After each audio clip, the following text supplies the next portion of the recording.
He didn't even bother to lower his voice. Standing in the marble foyer of the Whitmore Grand Hotel, surrounded by staff arranging centerpieces and adjusting lighting for the evening's gala, Damian Cross leaned close to Sophia Hart and said it plainly, like a business decision he'd already filed. After tonight, you're the one I walk into every room with. He adjusted her diamond earring with his thumb, an earring Victoria had never seen before, bought with a credit card Victoria didn't know existed, and smiled the way men smile when they believe they've already won. She doesn't know what's coming. He was wrong about that. He had been wrong about it for 6 months. If you've stayed with us this far, we want to invite you to follow Victoria's story all the way to the end. Hit the like button, leave a comment telling us what city you're watching from. We'd love to see how far this story travels. Now let's begin. The morning it all started, the morning Victoria Ashford finally admitted to herself what she had suspected for almost a year, began with something as small and ordinary as a phone left face down on a bathroom counter. Damian had always been careless. That was the paradox of a man who built a $2 billion corporation from a single leveraged acquisition at 31 years old. Absolute precision in the boardroom, almost willful negligence everywhere else. He left boarding passes in jacket pockets. He forgot PIN numbers he'd used for years. He once showed up to his own quarterly earnings call wearing one black shoe and one dark navy one, and only Victoria noticed because she was always the one standing close enough to notice. So when she saw the phone face down beside the sink at 6:40 in the morning, when Damian never left his phone anywhere, when that phone was essentially a fifth limb, she didn't pick it up immediately. She stood there in her robe, holding her coffee, looking at it the way you look at something you already know is going to change everything. That instinct the body has before the mind catches up. She left it alone. She showered, she dressed, and when she came back, it was still there. Damian had already gone downstairs.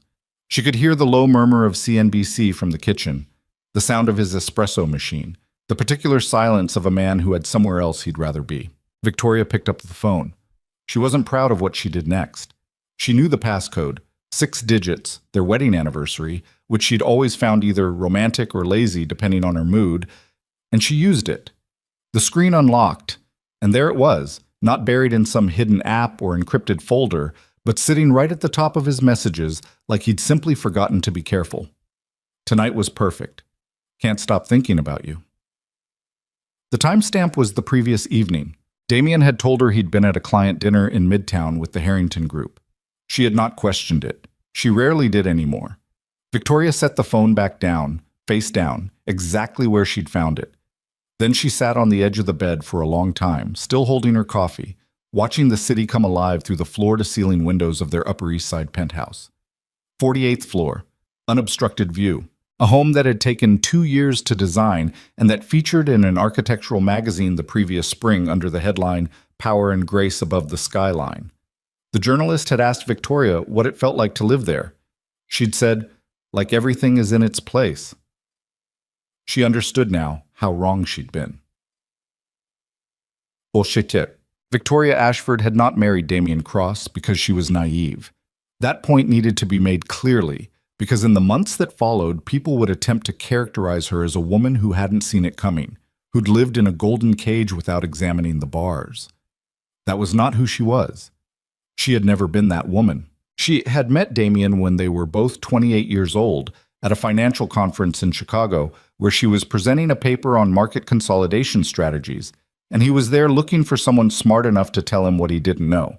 He'd found her during the cocktail hour, said something genuinely interesting about her research instead of complimenting her appearance, and they had talked until 2 in the morning about leverage, risk asymmetry, and whether ambition was something you were born with or something the world carved into you. She had thought, this one is different. For a long time, she hadn't been wrong. They married 2 years later in a small ceremony in Connecticut that Damian's mother cried through and Victoria's father approved of, with the quiet satisfaction of a man who had always believed his daughter would outperform every expectation placed on her. They had no children, a decision that arrived mutually and without great drama somewhere in their mid-30s, when it became clear that the thing they were building together was the enterprise, not a family, and neither of them was going to pretend otherwise. Cross Holdings had started as a mid-sized acquisitions firm. Victoria had joined officially as Chief Strategy Officer 6 years in, though she'd been functioning in that role informally from almost the beginning. She had the patience for the long game. She saw patterns in data that Damien processed emotionally. He had instinct, she had architecture, and together they'd built something that went public at a valuation that made financial journalists reach for superlatives they'd never needed before. By the time that phone was lying face down on the bathroom counter, Cross Holdings had a market cap of $2.3 billion. They employed 412 people across 3 cities. Their names appeared together on charitable foundations, hospital wings, and the guest lists of every event that mattered in Manhattan. And all of it, every board meeting, every acquisition, every legal structure, Victoria knew inside and out. That, as Damien would eventually discover, was the central miscalculation of his life. She did not confront him that morning. She didn't confront him that week. Instead, Victoria did something that came naturally to a woman who had spent 2 decades analyzing risk before acting on it. She gathered information. The first thing she did was call her personal attorney, Margaret Fine, a woman she'd worked with for 12 years on estate planning and contract reviews, and whom she trusted precisely because Margaret was incapable of the kind of polite dishonesty that made certain lawyers useless.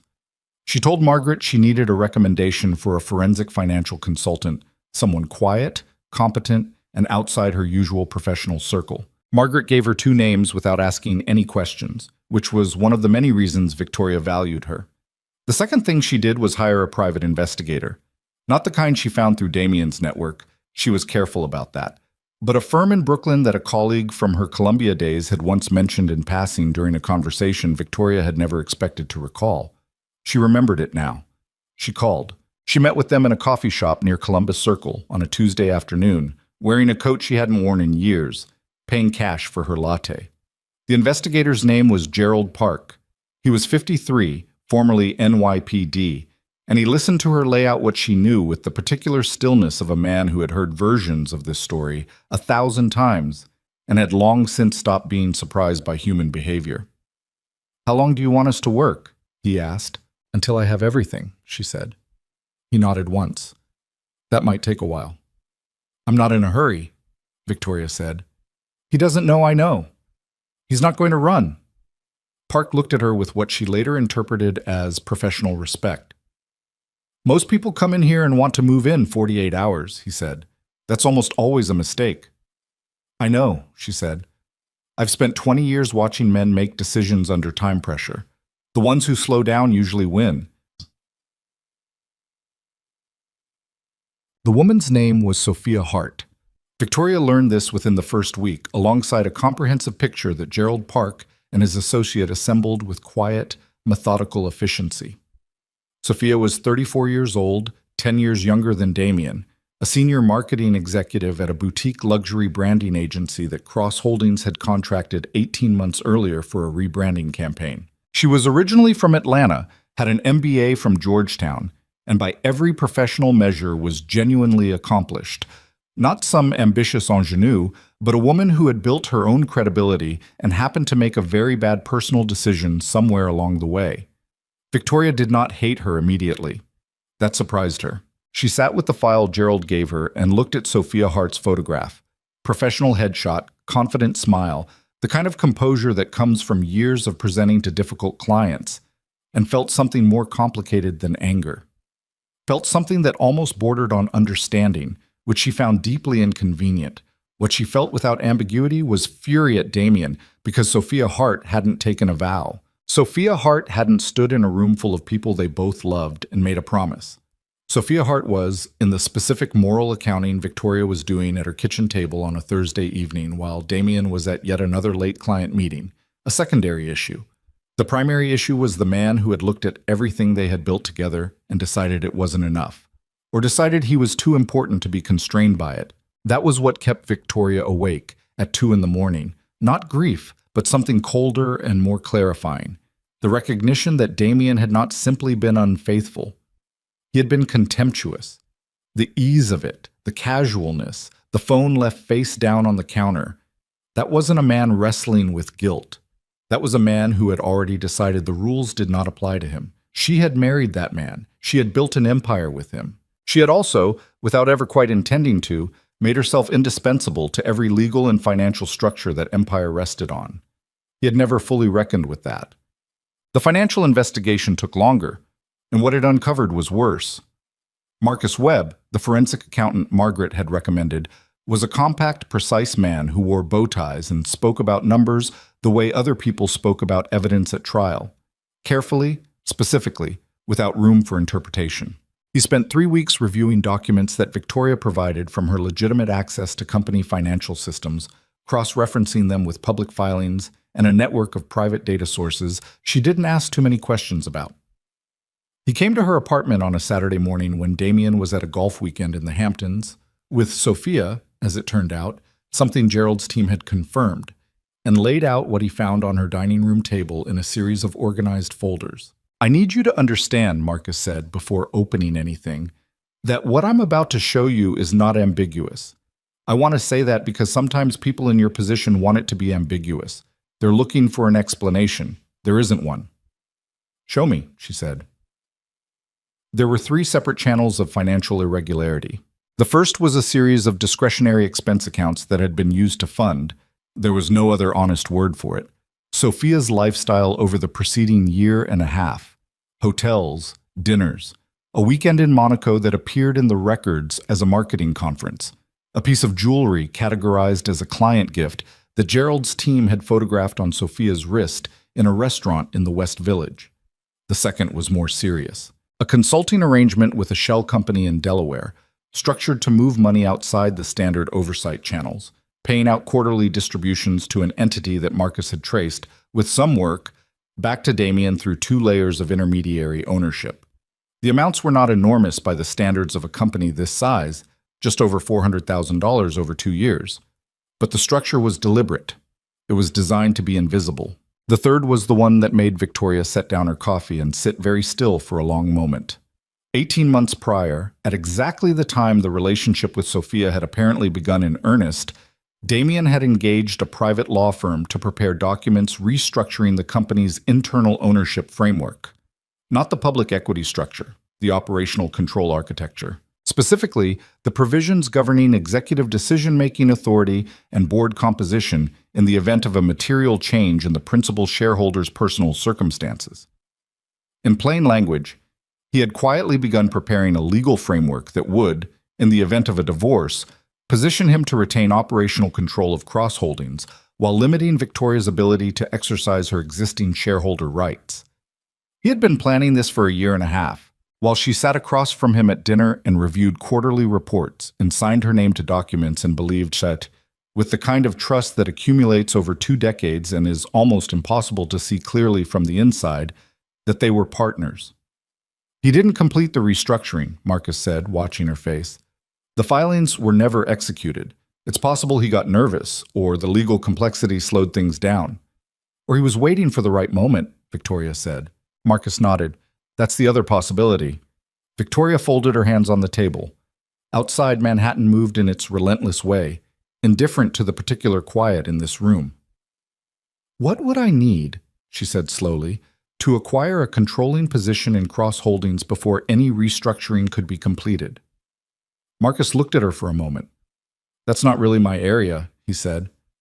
"I know. I'm asking if you can connect me with someone whose area it is." He was quiet for a second. "You understand that would need to happen quietly. Any large movement in company shares—" "I've been doing this for 22 years, Victoria said. "I understand disclosure thresholds and reporting requirements. I'm asking whether it's structurally possible, not whether I understand the mechanics." "Yes," Marcus said finally.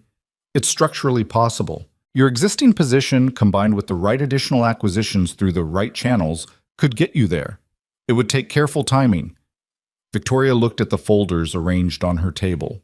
$400,000 in fraudulent expenses, a shell company, a secret legal restructuring, and a marriage that had been hollowing out for longer than she'd allowed herself to admit. "Then let's talk about timing," she said.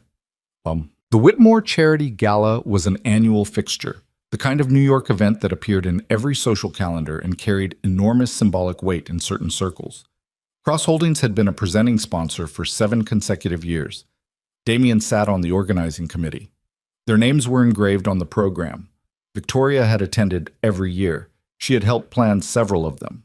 She knew the ballroom, the layout, the guest list, the rhythm of the evening, the precise moment when the formal program began and when the room's attention was most fully engaged.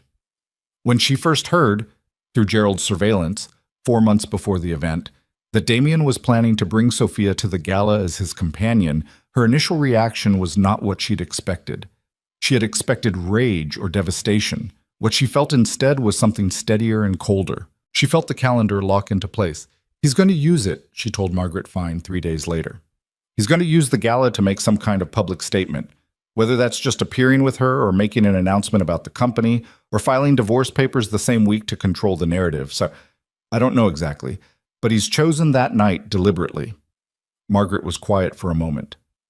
That's an aggressive move. He thinks I'm going to be blindsided, Victoria said. He's been treating the last year like I'm still the woman who doesn't check the bathroom counter. What do you want to do? Victoria looked out the window of Margaret's law office at the street 40 floors below. She had been doing a great deal of looking out of windows lately.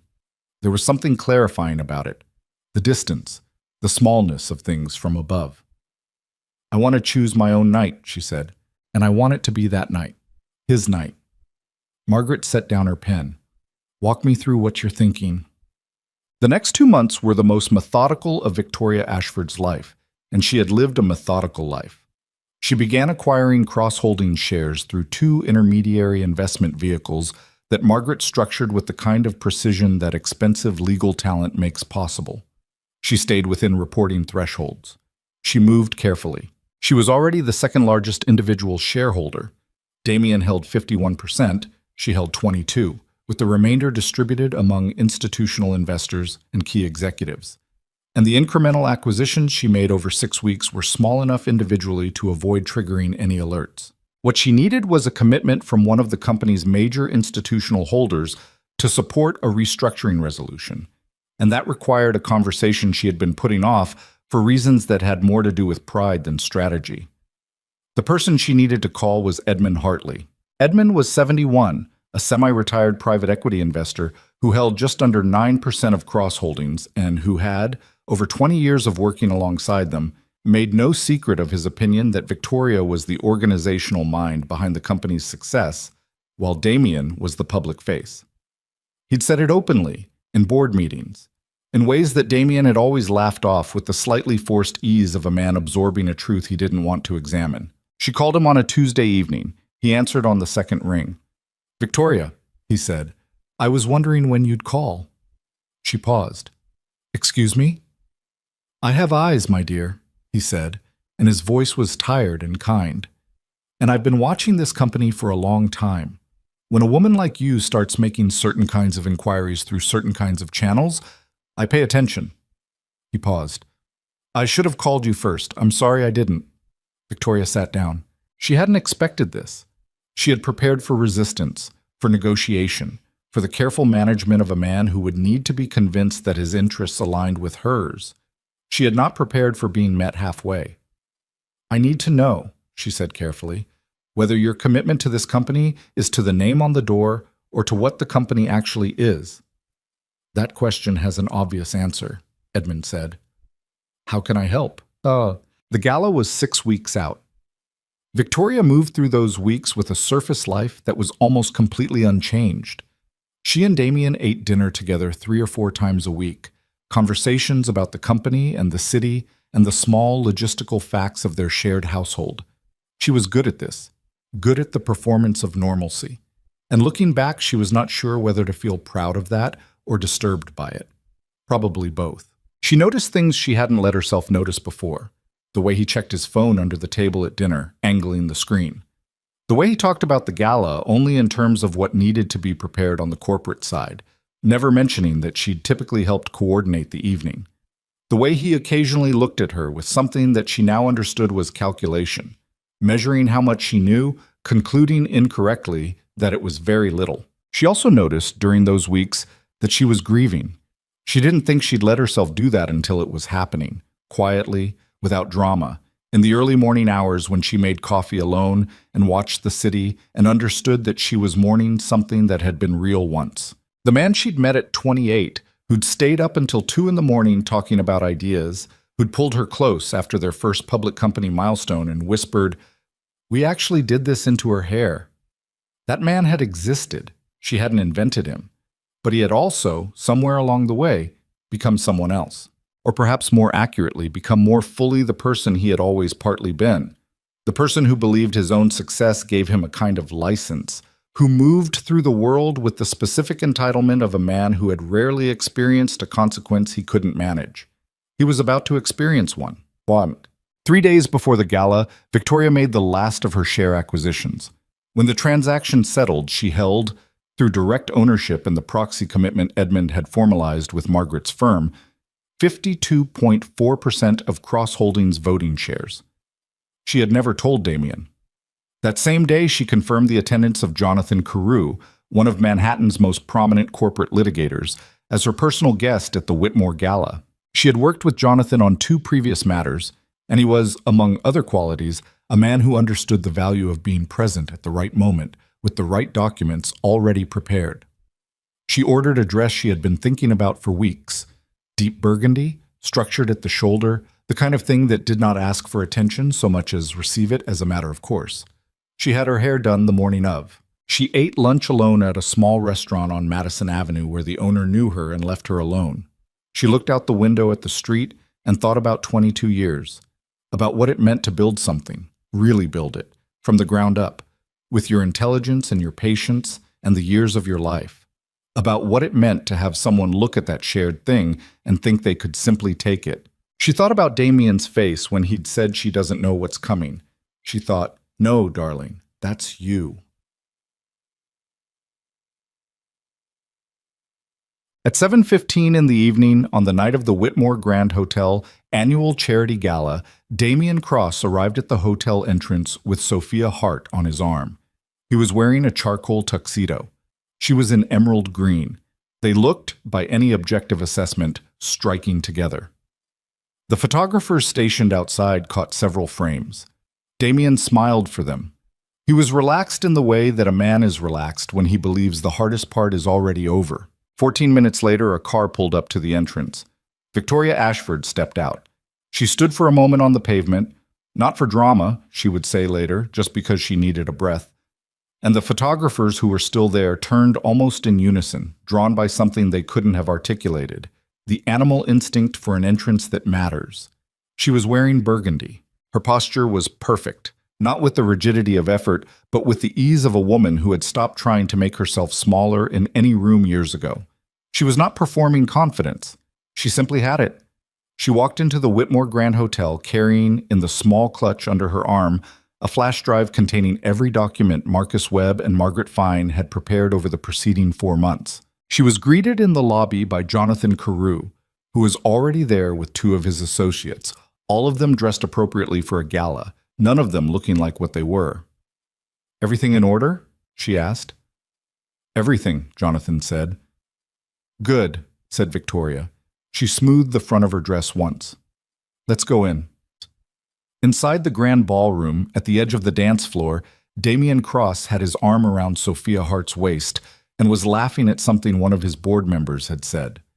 He had not yet seen her. He would. The ballroom of the Whitmore Grand was the kind of room that made people instinctively straighten their posture. 40-foot ceilings, 3 chandeliers, each one a small universe of crystal and light. Round tables dressed in ivory linen fanning outward from a polished dance floor where a 12-piece orchestra was working through something elegant and unobtrusive, the kind of music designed to be felt rather than heard. Along the far wall, floor-to-ceiling windows framed the Manhattan skyline, the way a museum frames a painting, deliberately, making sure you understood you were looking at something that mattered. 430 people were in that room. Victoria had seen the final guest list. She knew roughly where everyone was seated, which exits fed into which corridors, where the stage microphone was positioned, and at what point in the evening the formal program would begin. She had attended this event 7 times. She had helped organize 3 of them. She was not nervous. That was the thing that struck her as she walked through the entrance hall with Jonathan Carew at her side and his 2 associates trailing at a respectful distance. She had expected nerves. She had prepared for them, the way you prepare for weather. You bring an umbrella even if the morning looks clear.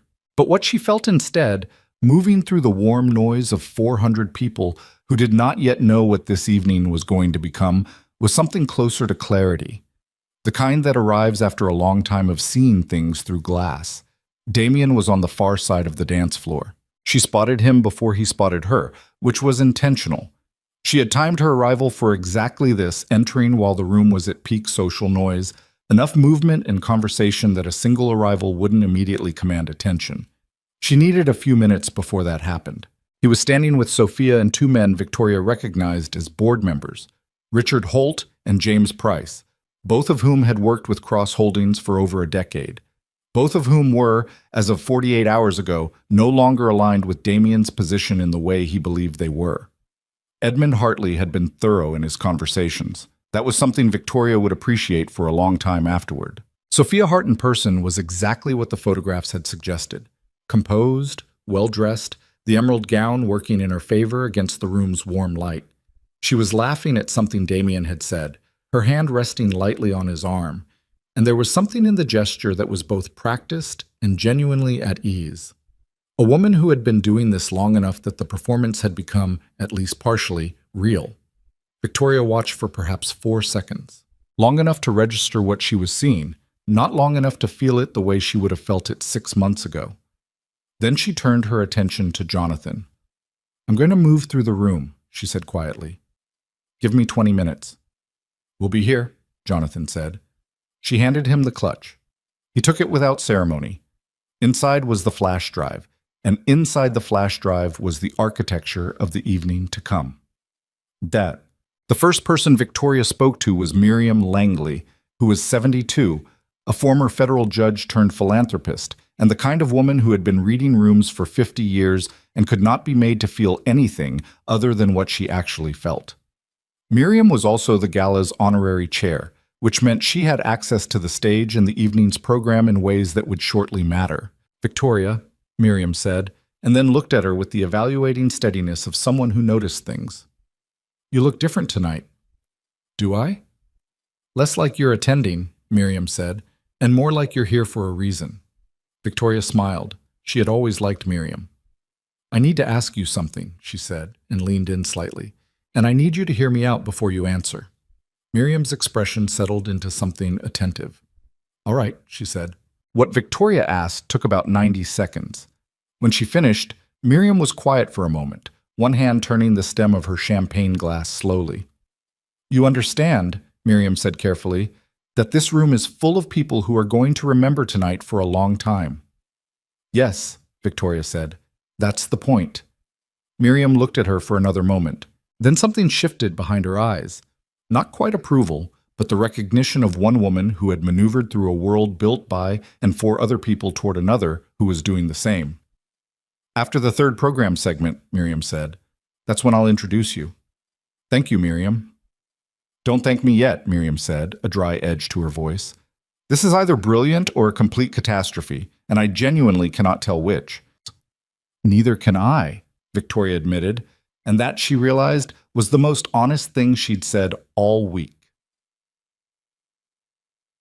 She was 3 conversations and 21 minutes into the room when Damien finally saw her.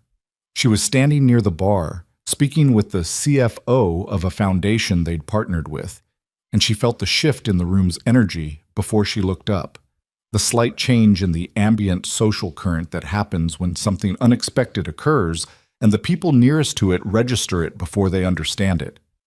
She turned her head slowly and found his gaze across 40 feet of polished floor. The expression on Damien's face was difficult to describe with precision.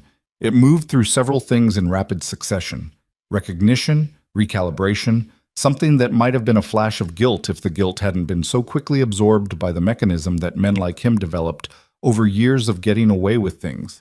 The mechanism that converted discomfort into control, that transformed being caught off guard into merely an inconvenience to be managed. He excused himself from whoever he was talking to. She watched him do it. Then he moved across the room toward her with the particular stride of a man who was deciding how to handle a situation while appearing to do no such thing. Victoria said her goodbyes to the foundation CFO, turned and walked toward the corridor near the east entrance. She had chosen this deliberately. She did not want the first conversation with him to happen in the middle of the ballroom floor. He followed. She heard his footsteps on the marble of the corridor just behind her, and then she stopped and turned, and there he was. Still handsome at 54, she thought, with the automatic honesty of a woman who had known someone for decades. The silver at his temples, the good bone structure, the tuxedo that fit because it had been custom made. She had been with him long enough to know that good-looking and good were not the same thing. She had been with him long enough to know the difference between the man who had stayed up until 2 in the morning talking about ideas and the man who had left his phone face down on the bathroom counter. "Victoria," he said. His voice was very controlled. "I didn't know you were coming." "I'm on the host committee, Damien. I've been on it for 4 years. Something moved in his jaw. "I thought you mentioned last week that you might skip it." "I mentioned I had a scheduling conflict. I resolved it." She looked at him steadily. "You should probably know that I've been looking forward to this evening for quite some time." He was reading her face, doing the rapid recalculation she'd watched him do in boardrooms for 20 years, scanning for information, trying to determine how much she knew, measuring the threat level. It was interesting to be on this side of it. She had never been the variable he was trying to assess before. "Victoria," he said, his voice dropping slightly, "I think we should probably talk. Soon. There are some things I've been meaning to discuss with you." "I imagine there are," she said. "This isn't the right place." "No," she agreed pleasantly. "It isn't." She smoothed the front of her dress. "Enjoy the first part of the evening, Damien. The program starts at 9. She turned and walked back toward the ballroom. She did not look back to see his expression, though she imagined it was worth seeing. Sophia Hart noticed her too. Of course she did. Victoria was at a table near the window, speaking with Edmund Hartley, who had arrived, characteristically, without a companion but with the unhurried ease of a man who had been the most important person in many rooms and had stopped needing to announce it. When she felt the specific quality of being watched, she glanced over. Sophia was 20 feet away, half listening to the conversation around her, her eyes on Victoria with an expression that was more complicated than simple hostility. There was recognition in it, and something else, the uncomfortable, slightly sick quality that appears on the face of someone who is beginning to understand that a situation is not what they believed it to be. Victoria did not look away immediately. She held the eye contact for exactly long enough to confirm that it was intentional, then returned her attention to Edmund. "She's clocked you," Edmund said quietly, with the mild tone of someone reporting a weather update. "She was going to eventually," Victoria said. "Are you all right?" It was a simple question, and he asked it simply, without drama, which was why she answered it honestly. "I'm not sure," she said. "I've been preparing for tonight for 4 months, and now that it's here I keep expecting to feel something I'm not feeling." "What are you expecting to feel?" "I don't know. Fear, maybe. Or anger." She looked at her water glass. "I mostly feel clear-headed, which seems wrong." Edmund was quiet for a moment. He had been married for 41 years, was widowed, and had a particular quality of attention that came from having listened to another person carefully for a very long time. "It doesn't seem wrong to me," he said. "You've been doing the hard emotional work for months. Tonight is just the last piece." "It's not the last piece," she said. "There's a great deal that comes after tonight." "I know," he said. "I meant emotionally." She didn't respond to that because she wasn't sure yet whether he was right. At 8:47, Damien did something Victoria had not anticipated. He found Sophia, took her by the hand, and walked with her to the table where several of Cross Holdings' most senior executives were seated, people who had worked with the company for years, who knew Victoria, who were now looking between Damien and the woman beside him with the careful blankness of people who were not sure what the correct response was. It was, Victoria understood, a move. He was normalizing it, forcing the social context into a shape where Sophia's presence was treated as an established fact before Victoria could establish any alternative narrative. He was doing, in the middle of a charity gala with 400 witnesses, the kind of positioning you did when you wanted to control a story before it broke. She watched from across the room as he shook hands with his head of operations, as Sophia smiled at someone's spouse, as the table absorbed the two of them with the uneasy social compliance that people exhibited around power they didn't want to challenge. Then she watched Damien say something to Sophia. Quiet, a few words, and saw Sophia's smile falter very slightly. She recovered quickly, but Victoria had been watching too carefully to miss it. She thought, he's told her something. He's beginning to manage this, to think 2 moves ahead, which meant he'd spent the 20 minutes since their conversation in the corridor calculating. She checked the time. 53 minutes to program start. She excused herself from a conversation she'd been half present in, crossed to where Jonathan Carew was stationed near the East Corridor, and confirmed that everything they needed was in place. Jonathan was precise and calm in the way that excellent attorneys were calm, not unaffected, but controlled, all energy channeled into utility. The filings are ready to go, he said. My associate is standing by. The moment you give me the word, we move. After the announcement, she said. Understood. She went to find her table. Dinner was the particular social exercise that formal dinners always were. A performance of normalcy at a table with assigned seats, courses arriving at intervals, conversation threading carefully between people who were in various states of not saying what they actually thought. Victoria was seated at a table with Miriam Langley, Edmund, 2 philanthropists she knew professionally, and a journalist from the Times culture desk whose presence she noted without alarm. Whatever was said and done in this room tonight would travel. She had accepted that from the beginning. Damien's table was across the room. He'd had himself seated, or had it arranged, she suspected, by someone on his end, with Sophia beside him, which was its own kind of statement. She could see him in her peripheral vision, and she deliberately did not look over often, not because it hurt, but because the looking was a distraction she couldn't afford. The woman to her left was a textile heiress named Carol Brandt, who was 70, blunt, and slightly wonderful, and who leaned in during the second course and said, without preamble, I see your husband brought the marketing woman. Victoria looked at her. I'm not blind, and I'm not new, Carol said, with a small lift of her chin. Saw them at the Four Seasons 3 months ago. Didn't know if you knew. I knew, Victoria said. Carol studied her for a moment. Then she sat back slightly and said simply, Good. And then she returned to her food as if that was the only thing that needed to be said. There was something so matter-of-fact about it, so free of the performance of shock or sympathy, that Victoria felt for a brief strange moment the sting behind her eyes that she'd been keeping at distance for months. She blinked it away. Carol was cutting her salmon and didn't see it. Across the room, things were not going smoothly for Damien. Richard Holt, who'd been a reliable Damien ally on the board for 11 years, had been strange all evening, distracted, giving short answers, excusing himself twice from the table for phone calls that seemed to run long. Damien had noticed. He was good at noticing these things. James Price had arrived late and sat with the particular tension of a man who knew something and was uncertain what to do about it. He'd greeted Damien with the forced warmth of someone overcompensating. Damien was not a stupid man. He was, in many respects, a brilliant one, reactive, instinctive, capable of reading a room.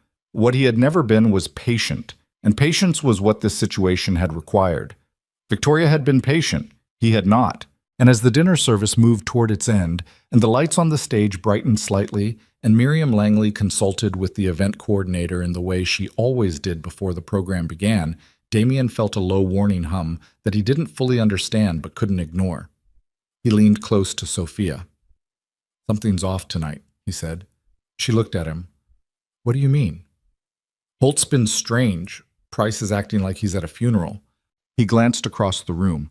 Not at Victoria's table. He made a point of not doing that, and then back. And Victoria showing up. You said she wouldn't come. I said I thought she'd skip it. That was my assumption. He set down his fork.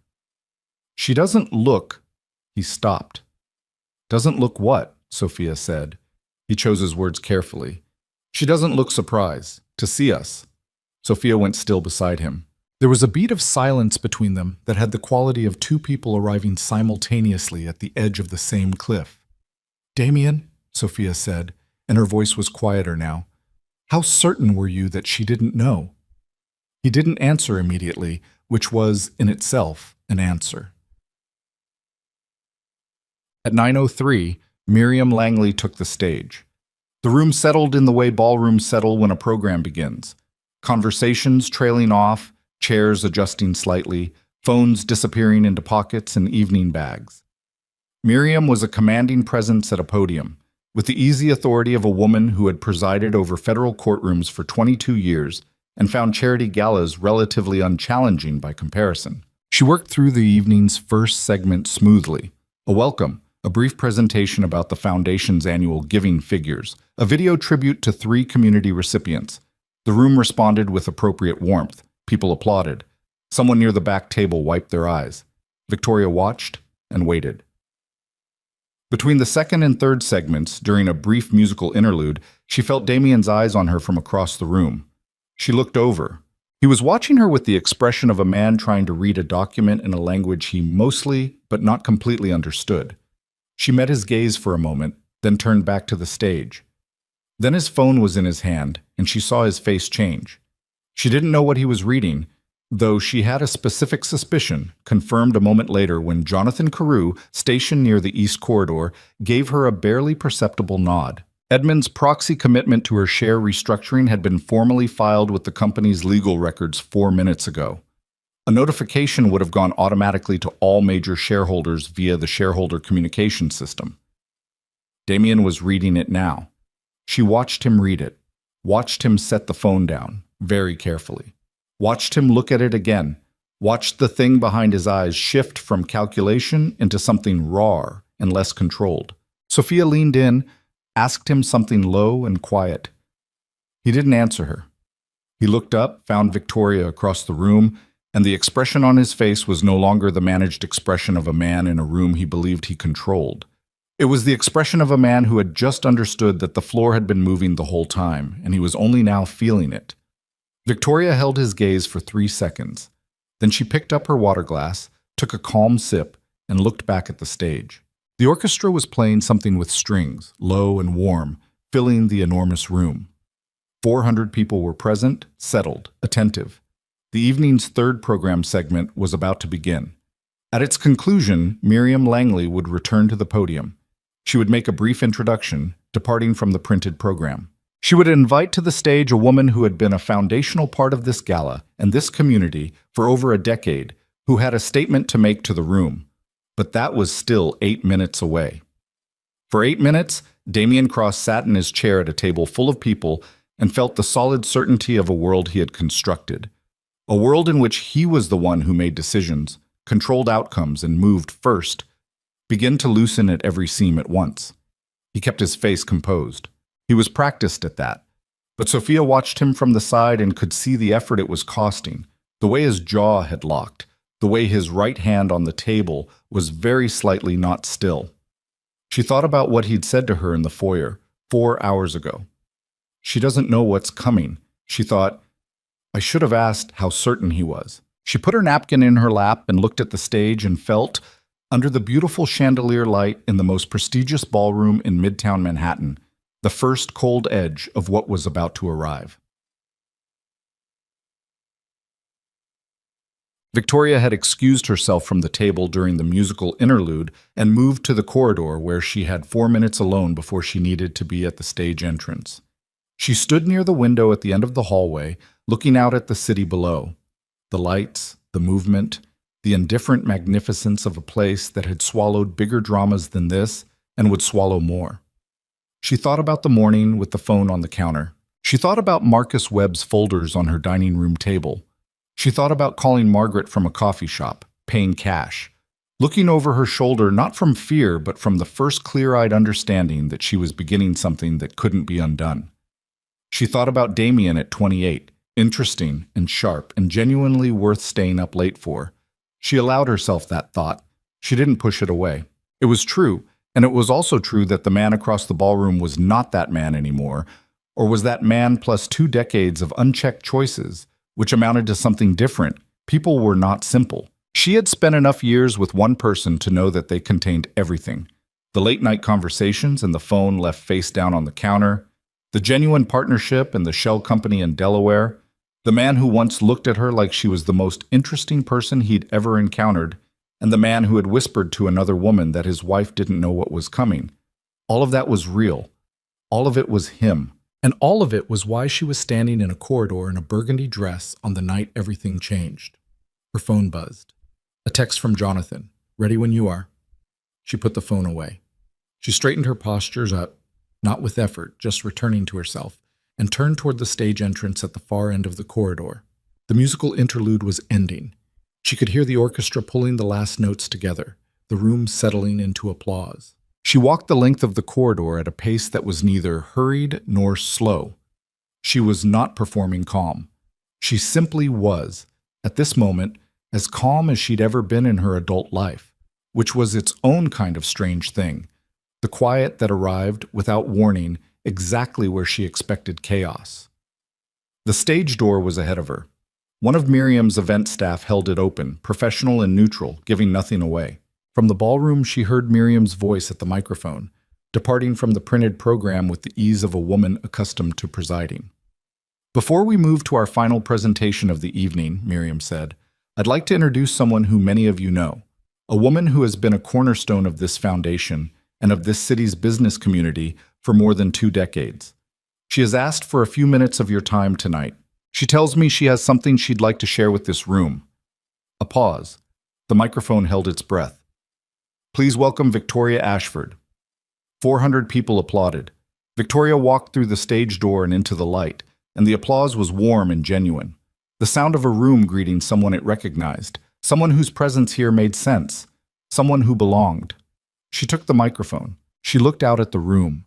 The tables, the chandeliers, the faces turned toward her in the expectant attentiveness of people who did not yet know what they were about to hear. She found Damien at his table, 40 feet away. He was sitting perfectly still. Sophia was beside him, also still, the two of them side by side in the soft chandelier light, like a photograph of something that was already over. Victoria took one breath, and then she began to speak. The first thing Victoria said into that microphone was nothing.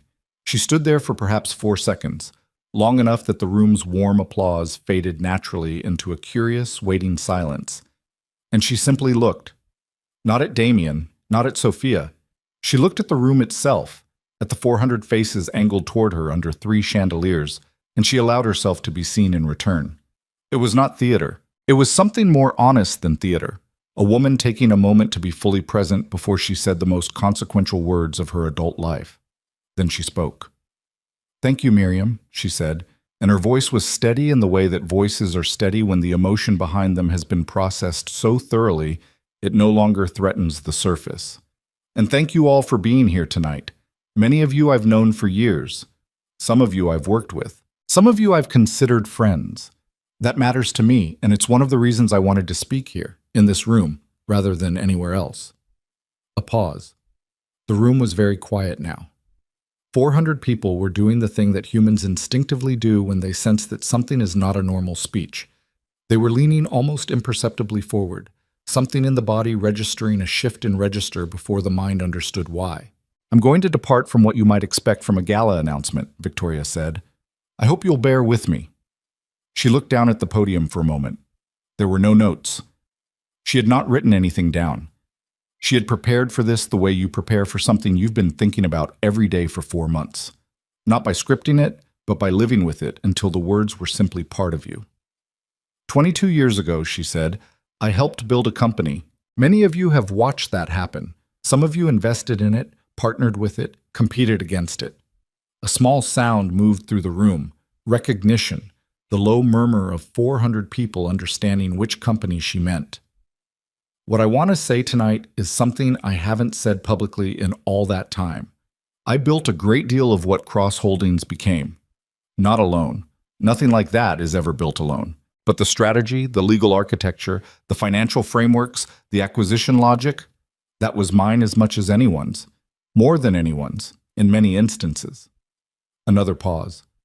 She looked across the room and found Edmund Hartley at his table, watching with the stillness of someone who had known this was coming and found the reality of it something different from the anticipation. He looked at her with something that read like pride, and she let that land briefly before she moved on. I'm telling you this, she said, not to claim credit for what was a genuine partnership at its best. I'm telling you because what I'm about to say tonight needs to be understood in context. And the context is this.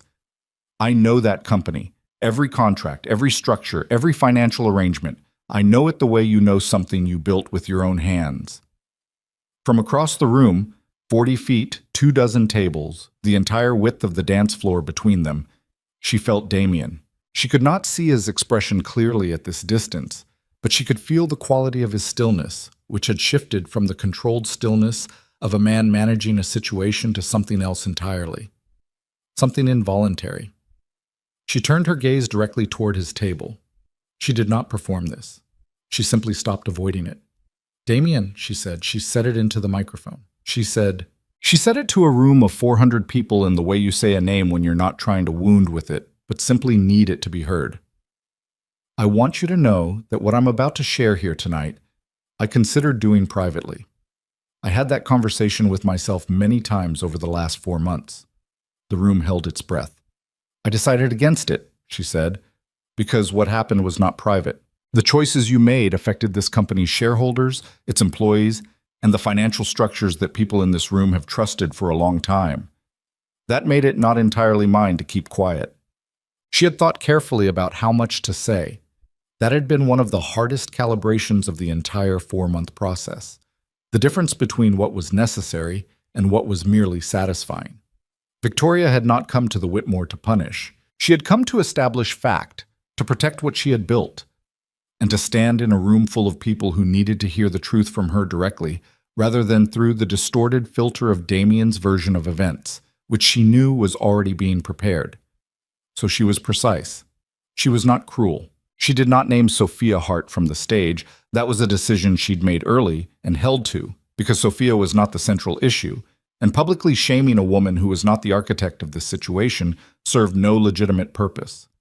What she said, in the clear and measured voice of someone who had spent 22 years making complex things understandable to rooms full of intelligent people, was this: she and Damien were divorcing. The papers had been filed that afternoon by Jonathan Carew's firm in advance of this evening. That news would be public by morning regardless. She was simply ensuring that the people in this room heard it from her first, without spin, without the managed press release that would otherwise be their first source. She had been aware, for approximately 6 months, of her husband's affair with an outside contractor engaged by the company.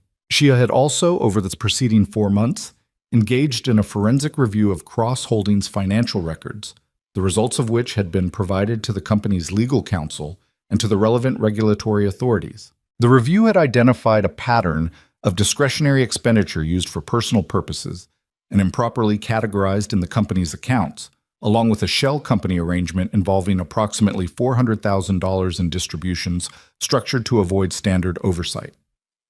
She did not elaborate. She did not need to. The room understood what she was saying. As of that afternoon, following the formal proxy commitment of Edmund Hartley's shares and the completion of incremental acquisitions conducted over the preceding 6 weeks through legitimate investment channels, Victoria Ashford held 52.4% of Cross Holdings' voting shares. She was, effective immediately, the company's controlling shareholder, and she was renaming it. Ashford Global Holdings would continue every existing operation, honor every existing contract, and retain every employee. The transition would be managed with the full support of the board members who had been briefed in advance. She glanced briefly toward Richard Holt and James Price, both of whom were sitting with the specific posture of men who had made a decision they were now being asked to sit inside publicly, and would proceed with minimal disruption to the company's ongoing business. She paused.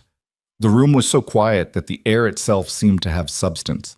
"I want to be clear about something," she said, and her voice dropped slightly, not for effect, but because this part was harder. "This company employed 412 people the last time I checked. They go to work every day and they do good work, and what happened in the financial side of this institution was not their doing. My priority in the months ahead is those people and those operations. That's what I built. That's what I intend to protect." She looked down at the podium again for just a moment. When she looked back up, something in her face was different, not harder exactly, more exposed, the way a face looks when it stops performing and simply is. 22 years is a long time, she said. You build a life in 22 years. You build habits and assumptions and a way of seeing yourself. I'm not going to stand here and tell you that any of this has been without cost, because that would be dishonest, and I've had enough dishonesty in my immediate vicinity to last me a considerable while. A sound ran through the room, not quite laughter, not quite sympathy. Something between them, the sound of 400 people recognizing something human. "What I will tell you," she said, "is that I am still here. I'm standing in this room, which I have helped to fill 7 times, and I'm still here. And the company I helped build is still standing, and it has a new name, and we are going to be fine." She straightened. The last trace of rawness left her face, replaced by something steadier. "Thank you," she said. "Enjoy the rest of your evening." She handed the microphone back to a stunned event coordinator and walked off the stage. The room did not immediately applaud. It sat for a moment in the stunned silence of 400 people processing something they had not anticipated, something that had arrived in the middle of a charity gala and reordered the entire evening retroactively, made all the dinner conversation and the table seating and the carefully arranged social architecture of the night into a prelude to this. Then Carol Brandt, at table 7, began to clap. It spread the way applause always spreads when it's genuine, not from the edges inward, but from multiple points simultaneously, people responding to the thing they'd actually felt rather than the thing they thought they were supposed to feel. By the time Victoria had descended the stage steps and was walking across the corner of the room toward the east corridor, the applause was full and loud and had a quality to it that she could feel in her chest, which she had not expected. She did not stop. She kept walking, because the alternative was standing in the middle of the room absorbing attention she didn't have the emotional capacity for right now, and because Jonathan was waiting in the corridor, and because a great deal of practical work still needed doing. She was almost to the corridor door when the sound of a chair pushing back hard against marble floor stopped her. Damien had stood up. He was on his feet at his table, and the people around him, Sophia, Richard Holt, James Price, 2 other executives, had all gone completely still in the way that people go still when they are near something volatile and are very uncertain what it's going to do. He was not shouting. That was what struck people who described the moment afterward. He was not red-faced or visibly undone. He was standing, very straight, in his charcoal tuxedo, and his face had the particular blankness of a man whose entire internal system was working at maximum capacity and had nothing left over for surface expression. He said, across the room, in a voice that carried because the room had gone quiet enough to let it, "Victoria." She stopped. She turned. He was 40 feet away. The dance floor lay between them. 400 people were watching. She looked at him and she thought, here it is. This is the part that doesn't go according to the plan, because you can plan everything except the person. "You could have come to me," he said. "You could have come to me with any of this." She looked at him for a long moment. She chose her answer carefully, not because she was performing for the room, but because she wanted to say what was true. "I could have," she said. "I chose not to." "That's—" He stopped. His jaw worked. "After everything we built together, you choose to do this here? In front of—" He gestured at the room, a gesture that was sharper than he probably intended. "You chose the gala," she said. "That was your choice, Damien, not mine. You chose to bring her here. You chose tonight as the night you were going to make your statement. I just made mine first." He opened his mouth, closed it. Something moved through his face that was too complex to name. Anger, definitely, and beneath it something raw, something almost like genuine hurt, which she found she could hold without it destroying her, because the hurt of a man who is only experiencing consequences is different from the hurt of a man who has been wronged. "You bought the shares," he said. "You were doing this for months." "Yes," she said, "while we were still—" He stopped himself. "While we were still eating dinner together, yes," she said. "While you were planning exactly this evening. We were both doing things the other didn't know about, Damien. The difference is what those things were." The room was absolutely silent. Sophia Hart, at the table behind Damien, had her eyes down. She was looking at the tablecloth, very still, the emerald of her dress bright under the chandeliers. She did not look up. Damien stood there for another moment. The thing behind his face was cycling through stages, the anger, the calculation, the disbelief, and underneath all of it, something older and harder to look at, something that might, in a different man, at a different time, have been genuine reckoning. Whether he was capable of that, Victoria honestly did not know. She had been trying to figure it out for 22 years and had not arrived at a definitive answer. "This isn't over," he said. "I know it isn't," she said, "but tonight is." She turned and walked through the corridor door. Sam. Jonathan Carew was standing exactly where she'd left him, with his associates and the quiet preparedness of a man who had watched the last 20 minutes unfold on a live feed from a colleague's phone and was ready to move. "That went," he started. "I know," she said.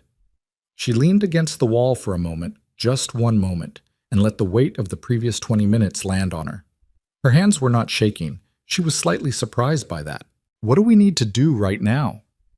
The regulatory filing confirmation came through 40 minutes ago. "The share registry update is processing." He checked his phone. "I'm getting texts from 3 board members who want to schedule calls for Monday." "Schedule them," she said. "All of them." "Richard Holt is asking whether he should come out here." "Tell him to stay in the room," she said. "He can be useful in there. Someone needs to manage the aftermath at the table level." Whoop, Jonathan nodded, typing. "Damien's personal attorney is going to call me before midnight. I'd estimate within the hour." "Let him call," she said. "We're ready." She straightened up from the wall. She could hear the ballroom through the door, the resumed murmur of conversation, someone at the microphone trying to gently redirect the evening, the orchestra beginning something tentative. 400 people were in there, navigating the social wreckage of an evening that had become something entirely different from what it was supposed to be. Edmund Hartley appeared in the corridor doorway. He looked at her with the expression of a man who had watched history happen from close range and was still processing it. "You all right?" he asked. "Ask me in a week," she said. He almost smiled. "I'll do that." "Edmund," she said, and her voice was genuine, unguarded in a way it rarely was. "Thank you for the proxy, for not waiting for me to convince you." He looked at her for a moment.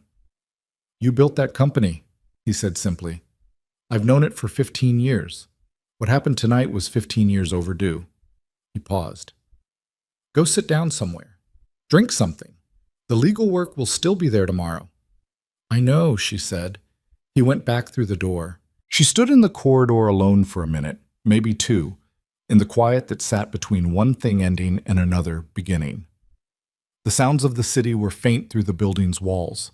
Somewhere below, New York was doing what it always did, moving, ignoring, generating noise, sustaining itself in the relentless way of cities that have outlasted every drama staged above their streets. She thought about the morning with the phone on the counter. She thought, that was 6 months ago. She had been a different woman that morning. Not worse, not less capable, but less clear. Still looking at things through glass. Still hoping, in some part of herself she hadn't fully acknowledged, that the explanation would turn out to be something other than what it was. That woman was 6 months gone. Back in the ballroom, the situation at Damien's table had the character of a controlled demolition in progress. Everything structurally collapsing in a way that was, from the outside, almost orderly. Richard Holt had quietly moved his chair several degrees away from Damien's and was engaged in a low conversation with his spouse that had the focused quality of a man deciding how to position himself in the aftermath of something significant. James Price had excused himself and not returned. Sophia Hart was still at the table. She had not left, which surprised some people who were watching, the assumption being that she would take the opportunity of Victoria's announcement to simply disappear, to minimize her own exposure by removing herself from the visible center of the story. But Sophia sat in her emerald dress and did not look around the room at the faces that were certainly turned toward her, and did not take out her phone, and did not speak to anyone. She was thinking. Sophia Hart was not, despite certain assumptions that had been made about her, a stupid woman or a simple one. She had a Georgetown MBA and 11 years of professional experience, and had built a genuine career from her own intelligence, not from anyone else's attention. She had made a bad decision. She understood this with the clarity of someone who had been avoiding understanding it for over a year, and had told herself a series of stories to make the bad decision livable. She had told herself that his marriage was already over, which Damien had implied without ever saying explicitly. She had told herself that the situation was temporary, that it was resolving toward something honest, that the discomfort of the current arrangement was the discomfort of a transition rather than the discomfort of a trap. She understood now that she had been fooling herself. She had understood it in the partial way you understand things you don't want to fully look at for months.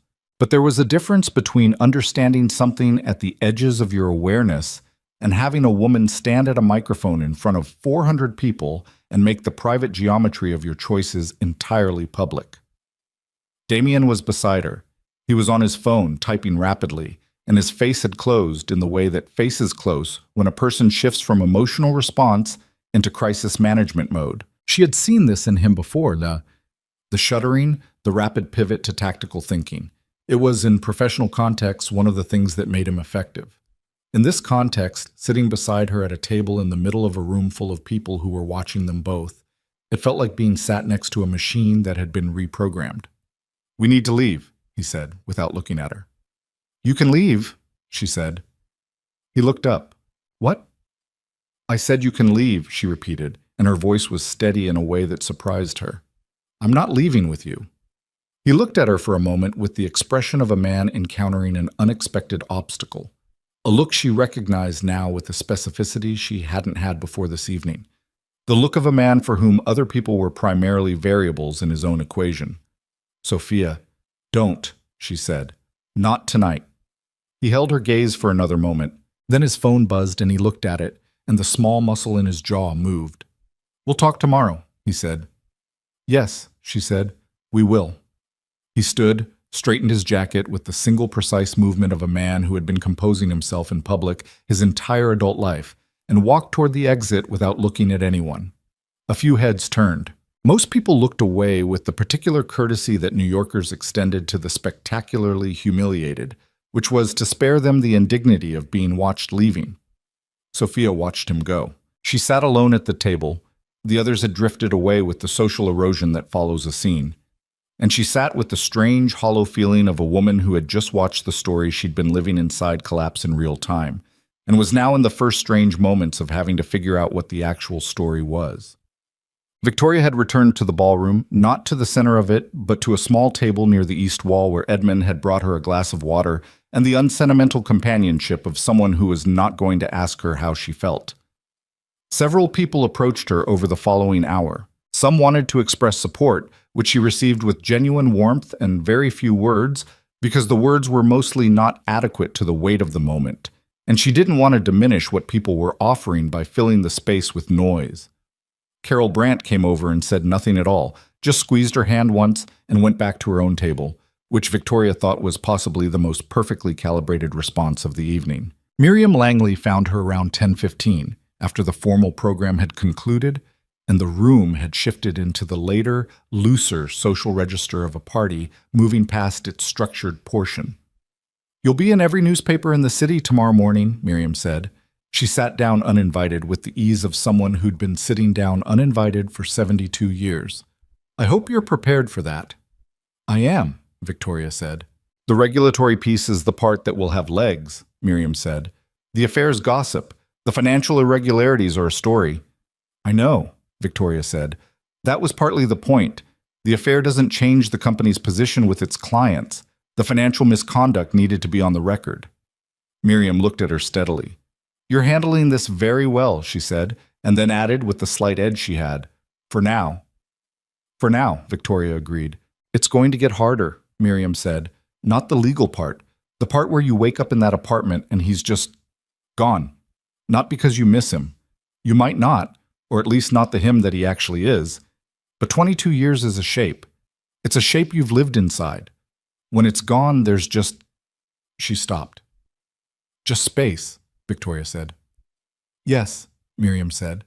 "Just space." They sat with that for a moment.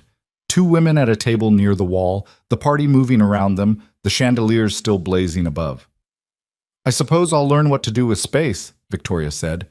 Miriam looked at her with something that had been in her expression all evening. Not quite admiration, something more complicated than that. "Yes," she said. "I suppose you will." Jonathan Carew called her at 10:47. She stepped out to the corridor to take it. "Damien's attorney called," he said. "As predicted." "What's the posture?" "Aggressive, initially. They're claiming the share acquisition was improper, which it wasn't. and that there are procedural grounds to challenge the proxy commitment, which there aren't. Jonathan's voice had the flat certainty of someone who had done his homework. I gave them 48 hours to review the documentation before we discuss further. They'll come around. They don't have a viable challenge, and their client knows it. What about the financial misconduct referral? That's moving on its own track now, he said. Regulatory process. I'd expect formal notification to Damien in the next 2 to 3 weeks. The amount isn't large enough for criminal exposure and isolation, but the structure of the shell arrangement is going to be a problem for him. It suggests intent. Victoria was quiet for a moment. He's going to want to settle, Jonathan said, quickly and quietly, once reality lands. The question is going to be terms. I know what my terms are, she said. I know you do. I want to make sure you haven't moved off them in the last... I haven't, she said. Full operational control. His stake reduced to a non-controlling position at fair market valuation. Clean separation on the personal assets per the prenuptial provisions. And his name removed from the company letterhead within 30 days. Jonathan was quiet for a beat. The last one might be the one he fights. Let him, Victoria said. He can fight whatever he wants. He doesn't have the votes. After she ended the call, she stood in the corridor for a minute, her back against the wall, the phone warm in her hand. The evening had been going for over 4 hours. She was tired in a way she hadn't let herself feel until now. Not the tiredness of defeat, but the particular bone-deep exhaustion of someone who has been running on purpose and adrenaline and is only in the quiet of an empty hallway allowing the body to report in. Her phone buzzed with a text from a number she didn't recognize. She looked at it. This is Sophia Hart. I know you have no reason to respond to this. I'm sorry for my part in what happened. That's all I wanted to say. Victoria stared at the text for a long moment. She thought about the photograph in Gerald Park's file, the professional headshot, the composed smile, the Georgetown MBA. She thought about what Edmund had said. You built that company. She thought about the specific quality of Sophia's expression when she'd seen Sophia sitting alone at that table after Damien left. Not relieved, not defiant, but hollowed out in the way of a person who has just had the story they were living stripped away and doesn't yet know what replaces it. She thought about herself 6 months ago, looking at a phone on a bathroom counter. She put the phone in her evening bag without responding. That was not a conversation for tonight. Tonight had already been enough. She pushed off the wall, straightened her shoulders, and went back through the door into the light and noise of 400 people at the end of a long evening, all of them carrying their own versions of what they had witnessed, all of them about to go home and tell someone else what had happened at the Whitmore Gala. At the table near the east wall, Edmund Hartley raised his glass slightly when he saw her coming. She sat down, picked up her water glass, and touched it to his. Outside, 48 stories below, Manhattan moved on. The morning after the Whitmore Gala, Victoria woke at 5:42 without an alarm. She lay in the center of the bed, not her side, the center, which was a small and probably meaningless thing, but felt significant in the way that small things feel significant when everything around them has changed. And she looked at the ceiling of the bedroom she had slept in for 11 years and felt the specific quality of the first morning after. Not the first morning of something new, just the first morning of what was left, when the thing you had been working toward for 4 months was finished. She had expected to feel relief. She had anticipated something like the exhale after holding your breath. What she felt instead was a flatness that she recognized from experience as the emotional system doing its own kind of shutdown after running too hard for too long. The body's version of a notification that said, you're going to need to sit still for a moment whether you want to or not. She made coffee. She stood at the kitchen window in the early gray light, the city just beginning its first movements 48 floors below, and she scrolled through her phone with the particular dread of someone who knows what they're going to find, but needs to look anyway. The Times had run it online at 11:50 the previous night. A brief news item, factual and restrained, the kind of story that a reporter had clearly assembled quickly from second-hand accounts and the public filings, piecing it together with the efficiency of a newsroom that understood something significant had happened but was still waiting for documentation. The headline was, Cross Holdings founder's wife announces divorce, ownership restructuring at charity gala. The subheading mentioned financial irregularities. The piece quoted no one directly, referenced the regulatory filing obliquely, and included a line near the bottom noting that Damian Cross had not responded to requests for comment. By 5 in the morning, the story had been picked up by 3 financial news outlets, 2 business blogs, and a gossip column that had gotten a hold of the affair detail and treated it with the specificity that gossip columns used when they had a genuinely good story and knew it. Victoria's phone had 47 unread messages. She did not read them. She set the phone face down on the counter, a gesture that carried its own private irony, and finished her coffee in silence. At 7, she called Margaret. "I saw it," Margaret said by way of answering. "How bad?" "It's not bad," Margaret said. "It's noise. Most of it is accurate, which is better than the alternative. The financial outlets are treating it as a corporate governance story, which is exactly what you wanted." A pause. "The gossip angle is going to follow you for a while." "I know," Victoria said. "Have you slept?" "Enough." Margaret was quiet for a moment. "How are you?" "I'm asking myself that question on a 40-minute cycle," Victoria said, "and getting a different answer each time. So I've decided to stop asking until the cycle stabilizes." "Ah, that's a very you answer," Margaret said with the dry warmth of someone who had known a person for a long time. "What do I need to handle today?" "Jonathan wants a call at 9. Edmund has been fielding inquiries from 2 institutional shareholders who want reassurance about the transition timeline. He's handling it, but wants you looped in before he gives formal responses. And I got a call at 6:30 this morning from Damian's attorney." Victoria set down her coffee mug. "Already?" "He's scared," Margaret said simply. "The regulatory referral scared him. He's calling it premature and overreaching, but that's posture. The real concern is the shell company structure, and they know we know it." "What did you tell him?" "That we'd speak Monday, that our position on terms hadn't changed." A pause. "He pushed back on the name change provision." "Of course he did." "I told him our position hadn't changed," Margaret repeated. "Victoria, he's going to negotiate hard on that one. The name is tied up in his identity in a way that—" "His identity in that company," Victoria said, "was built significantly on my work, and the name is going on the door I walk through every morning. That provision doesn't move." Margaret let a beat pass. "All right," she said. "Monday, then." "Yeah." The penthouse felt different that morning in ways she hadn't prepared for. Not hostile, not haunted, just calibrated for 2 people, shaped by 2 people's habits, and now containing only one. The spare efficiency of Damian's morning routines had always been a counterpoint to her own slower pace, the espresso machine running at 6 sharp, the television on low with CNBC, the particular sounds of a man who moved through a morning like it was a series of tasks to be dispatched. Those sounds were gone, and the absence had a texture she could feel.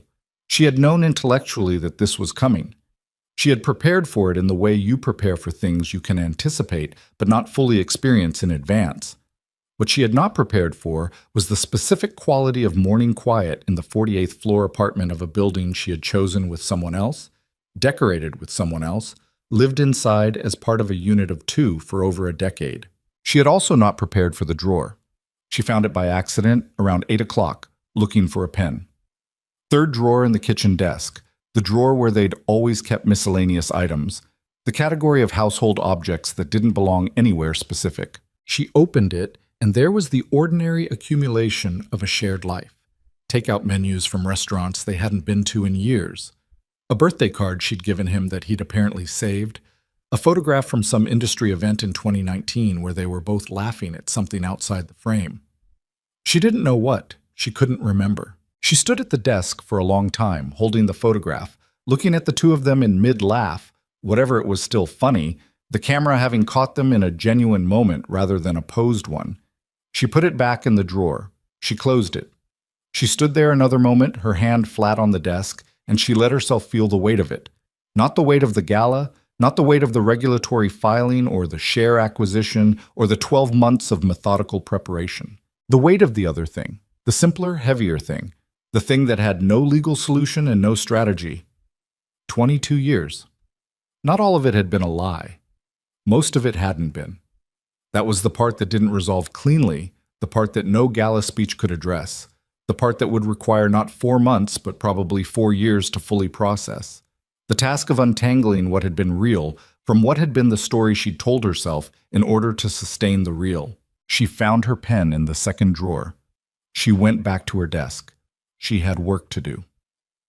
Jonathan's 9 o'clock call was 40 minutes of clean legal accounting, the kind Victoria could handle half asleep because it was her native language. The board transition documents were in order. The regulatory referral was proceeding without any intervention required from her side.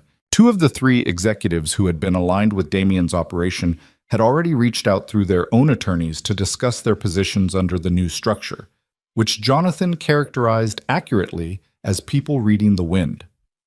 "What's Damien's timeline?" she asked. His attorney indicated he'll need 2 weeks to respond formally to the settlement terms, Jonathan said.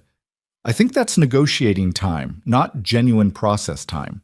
My estimate is he accepts within 10 days. "What makes you confident?" "The shell company exposure," Jonathan said. "In isolation, $400,000 is not a catastrophic regulatory problem. But in the context of a divorce proceeding, in the context of the financial misconduct findings, in the context of losing operational control of the company, it adds up to a picture that his attorney does not want in front of a judge. A negotiated settlement is better for him than the alternative. He'll arrive at that conclusion." "And if he doesn't?" Victoria asked. "Then we let it go in front of a judge," Jonathan said, with the equanimity of someone who had done this many times. "And we win. I'd prefer not to spend the time and your money, but either outcome is acceptable for our position." She appreciated his directness. She told him so. After the call, she sent a brief email to the Ashford Global Holdings Board. She had used the new name in writing for the first time, which produced a sensation she hadn't anticipated, something between satisfaction and the particular solemnity of a moment that had been long in coming, outlining her priorities for the transition period and scheduling an in-person board meeting for the following Wednesday. She was reviewing draft transition materials when her phone rang with a number she had seen only once before. She stared at it for a moment. She answered. "I wasn't sure you'd pick up," Sophia Hart said. Victoria's first instinct was to say something measured and professional and then end the call quickly. Her second instinct, which arrived almost simultaneously, was that she was extremely tired of doing what her first instinct told her.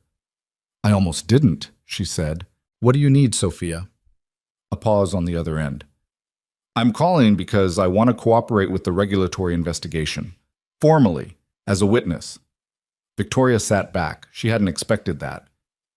"You should be talking to the investigators directly, not to me." "I've already left a message with the regulatory office," Sophia said. "I'm calling you because—" Another pause. "Because there are things I know that are beyond the financial irregularities. Things about the legal restructuring attempt. I was present for some of those conversations. I didn't fully understand what I was hearing at the time, but I understand it now." Victoria was quiet. "I also want you to know," Sophia said, and her voice dropped slightly, losing the professional register and finding something more uneven beneath it, "that I didn't know about the legal restructuring, the share manipulation. I knew he was planning to leave the marriage. He told me—" She stopped. "He told me a version of things that was designed to make me comfortable with the situation I should have questioned a lot harder." "I know," Victoria said. I'm not asking you to feel sorry for me," Sophia said quickly. "I'm not in any position to ask you for anything. I made my own choices. I just wanted you to know that what he told me and what was actually happening were not the same thing, and I can document that if it's useful." Victoria was quiet for a moment. Outside, the city was fully awake now, the sound of it rising even to the 48th floor, the low-frequency hum of a place that did not pause for anyone's personal crisis. "Speak to the investigators," she said finally. "If what you know is relevant, they'll determine that. That process shouldn't involve me." "Understood," Sophia said. "And Sophia," Victoria paused, selecting her words. "What you do from here, professionally, is your own business. I'm not carrying this conversation into any professional context." A longer silence. "Thank you," Sophia said. And then quietly, "I'm sorry. I know that doesn't fix anything." "No," Victoria said. "It doesn't, but it's not nothing either."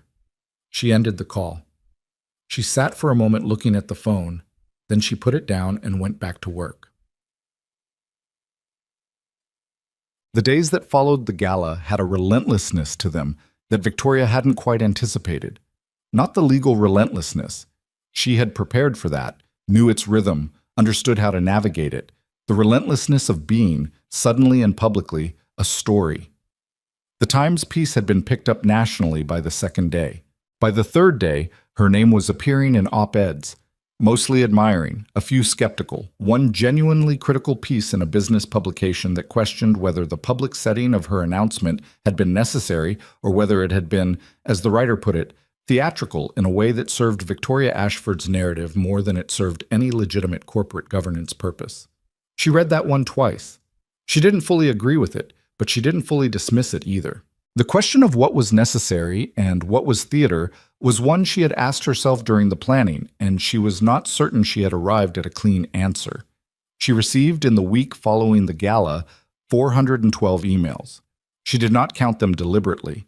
Her assistant counted them and reported with the slight bewilderment of someone who had worked in professional communications for 20 years and had never seen a volume quite like this. Most were from people she didn't know.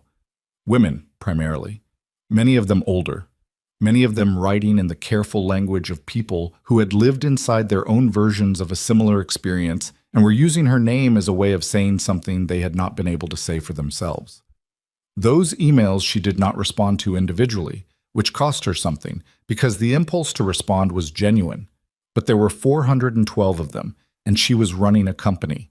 The ones she answered personally were from professional contacts, peers, clients, industry figures, a few competitors who wrote with the unexpected grace that sometimes appeared between rivals when something human happened.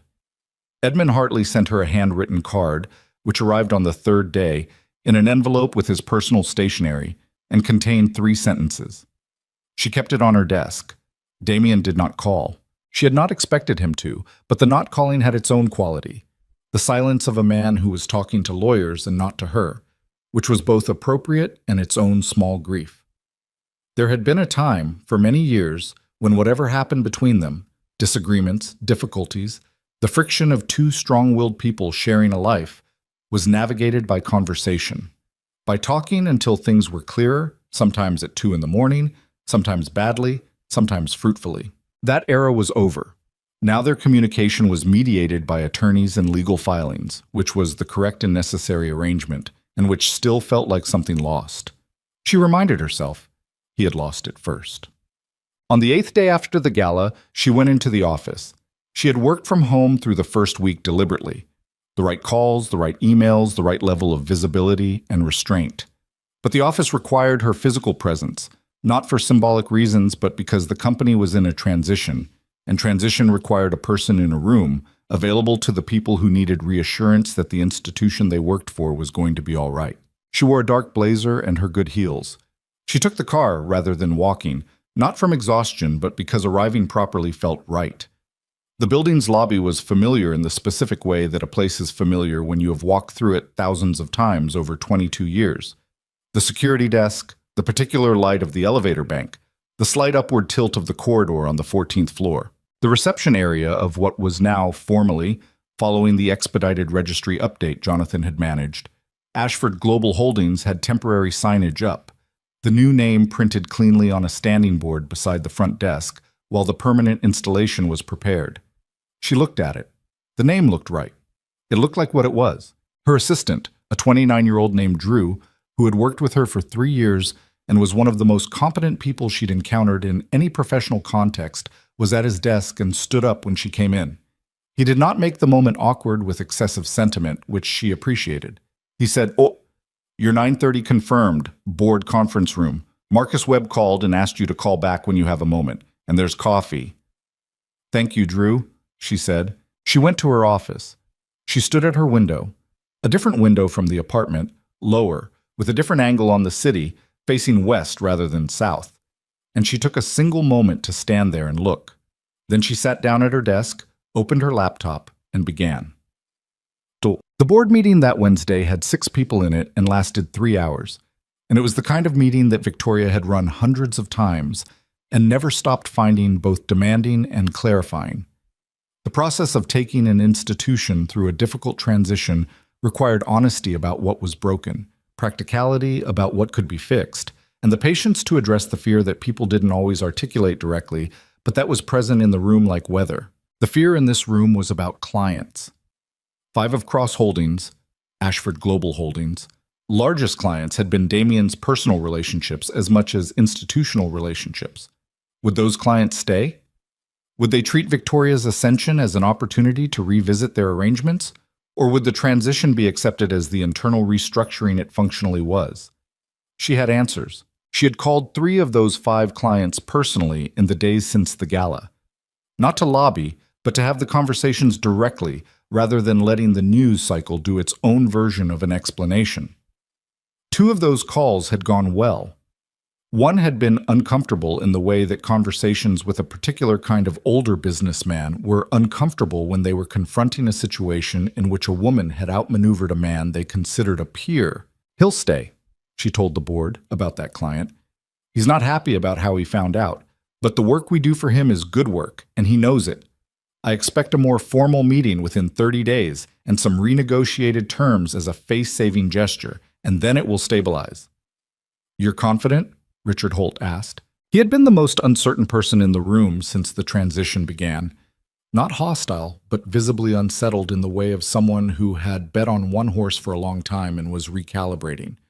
"I'm confident in the work," she said. "I'm not promising how someone else will behave.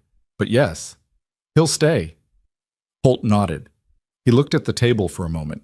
"I should tell you," he said, with the cadence of a man preparing to say something he'd been sitting on, "that I knew about the restructuring documents, the ones Damien had prepared before the gala." The room went quiet in a particular way. "I found out 3 weeks before the event," Holt continued. "His attorney reached out to me, I think, expecting my support. I didn't respond." He looked at Victoria directly. "I should have come to you. I'm telling you now because you deserve to know and because this needs to be a clean start." Victoria held his gaze. She felt the anger move through her. Not explosive, just present, the slow heat of recognizing a missed moment that had cost her. He had known. He could have warned her weeks earlier. "Why didn't you?" she asked. "Because I wasn't certain what I was going to do," he said. "And I told myself I needed time to think. That was—" He paused. "That was a version of cowardice I'm not proud of." The room was very still. "I appreciate you telling me now," she said finally. The words were precise and controlled and carried, she thought, the exact weight she intended. Not forgiveness, not hostility. Acknowledgement and a clear line. "It can't happen again. If you're on this board, information relevant to this institution comes to me directly. That's not a request." "Understood," Holt said. She moved on. That was what the moment required. Not a scene, not extended dwelling, just the clear establishment of a standard and then forward motion. She had learned from watching men run meetings for 22 years that the ones who maintained authority were not the ones who made the most noise. They were the ones who established a fact and then moved past it, trusting the fact to hold. The call with Marcus Webb, which she returned on her lunch break, ate a sandwich at her desk while he spoke, an old habit from years of working through the noon hour, contained the formal completion of his forensic review. He had filed his report with the regulatory investigators the previous Friday. The report documented both the discretionary expense abuse and the shell company structure in sufficient detail that the investigators had reached out to Marcus's firm for a follow-up conversation, which Marcus took as a signal that they were moving forward actively. "Damien's attorney tried to get me to delay filing," Marcus said, with the neutral effect of someone reporting a weather event. Victoria stopped chewing. "Excuse me?" "Got a call 4 days ago, very carefully worded, not a direct request to delay, more of a suggestion that additional time for review might, his word, clarify certain findings." Marcus paused. "I filed on Friday as scheduled." She set down the sandwich. "Thank you, Marcus." "I was engaged to do accurate work," he said simply. "That's what I did." After the call, she sat at her desk for a moment and thought about what Damien had been willing to do, or attempt to do, even after the gala, even after the share structure had shifted, even after the regulatory referral had been filed. The attempt to pressure Marcus was the action of a man who still believed that the right move, applied to the right person at the right moment, could make a problem manageable. It was the same logic that had produced the affair, The shell company, the secret legal restructuring, all of it. The belief that management was a substitute for consequence. She thought, he hasn't learned anything. And then she thought, that's not your problem anymore. On the 10th day, Damien's attorney called Jonathan with a revised position. Jonathan relayed it that evening. Damien would accept the core terms. The reduced stake at fair market valuation, operational control transferred fully to Victoria, clean separation on personal assets. He was pushing on three things: a confidentiality provision that would limit future public discussion of the financial misconduct findings, a 6-month delay on the name change to allow a managed communications transition, and a severance arrangement for 2 senior executives who had been in his camp and who would likely leave under the new structure. Victoria was in her apartment when Jonathan ran through the list. She was standing at the kitchen counter where she always took calls, a habit she'd never broken even when she had an office full of comfortable chairs. The confidentiality provision, she said, when he finished. Non-starter, Jonathan said. The regulatory investigation is public record. He can't retroactively seal that. All he can actually achieve with that provision is restricting your own public discussion, and I don't think that's something you'd accept. No, she said. The name change delay I think we can negotiate. 3 months instead of 6, with a specific transition communications plan that you control. 3 months, she said, and I approve the communications materials. But the severance arrangement is actually reasonable, Jonathan said. The 2 executives in question are senior and their departure will be disruptive. A structured exit protects the company as much as it protects them. Who are the 2? He named them. She knew both. One she had always found difficult. The other was someone she genuinely respected who had been loyal to Damien partly from personal relationship and partly from the institutional logic of a man who had been there since the early days. She felt the small weight of that, the recognition that a company was made of people and every structural change had a human cost at the margin. The severance, she said, make it fair. Not punitive, not excessive. Fair. Understood. And Jonathan, on the confidentiality provision, I want it clear that the regulatory findings are not subject to any restriction. His private conduct, the affair, I have no interest in continuing to discuss that publicly. It's done. But the financial misconduct is a matter of record, and it stays that way. I'll communicate that clearly. She was quiet for a moment. He's going to accept? Yes, Jonathan said. I think within the week. She nodded, though he couldn't see it. She was looking out the window at the city, the lights of 1,000 lit apartments in the buildings across from hers, the ordinary and enormous fact of other people's lives continuing in their parallel tracks. All right, she said. Let's close it. He accepted on the 12th day. Jonathan called at 2:15 in the afternoon and told her simply, terms agreed, documents circulating, formal execution within 72 hours. She thanked him. She ended the call. She sat at her desk in the office that said Ashford Global Holdings on the permanent signage that had been installed the previous day, the real signage now, not the temporary board, and she let the news sit for a moment without moving. Damien Cross had accepted the settlement. He would retain a minority stake worth approximately $40 million at current valuation. He would have no operational role, no board seat, no decision-making authority. His name would be removed from the company's branding materials within 90 days. He would cooperate with the regulatory investigation without asserting privilege over the financial documents in dispute. It was, Jonathan had told her, the most comprehensive settlement outcome he'd achieved in 20 years of practice. He'd said this with professional satisfaction, and she'd received it the same way, because that was the register it deserved. Accomplished work, cleanly completed. She pressed her palms flat on her desk. Expensive desk, good wood, bought years ago when the company moved into these offices, and she had chosen the furniture because Damien had said he didn't care about furniture, and she did. Her desk, her name on the door, her company. Her phone buzzed, a text from Edmund. Heard, well done. She typed back, thank you. Couldn't have done it without your position. His response came within 30 seconds. You would have found another way. I just made it cleaner. She put the phone down and looked at her desk and thought about Drew in the reception area and the 412 employees across 3 cities and the board meeting on Wednesday and the client in the Midwest who was still deciding and the regulatory process that would continue for months without her intervention, and all the ordinary complexity of a functioning institution that needed someone at the top who understood what it was made of. She thought about the phone on the bathroom counter. She thought, that was 6 months ago. She thought, look where 6 months gets you if you're paying attention. She sat back in her chair at her desk, in her company, and for the first time in 6 months, she allowed herself a full breath. Not relief, not triumph, just air, just the simple fact of lungs working in the ordinary way. Outside, the city was doing what it always did. Cars, people. Afternoon light going toward evening at the pace it always did, indifferent and constant. The particular light of a Manhattan afternoon in autumn, when everything looks like it's been photographed with a filter made of consequence. She had work to do. There was always work to do. She opened her laptop. She began. The regulatory investigation closed on a Tuesday in late February, 4.5 months after the gala. Victoria learned about it the way she'd learned to expect most formal news. Through Jonathan, on a call that was efficient and precise and took 11 minutes. The investigators had issued their findings.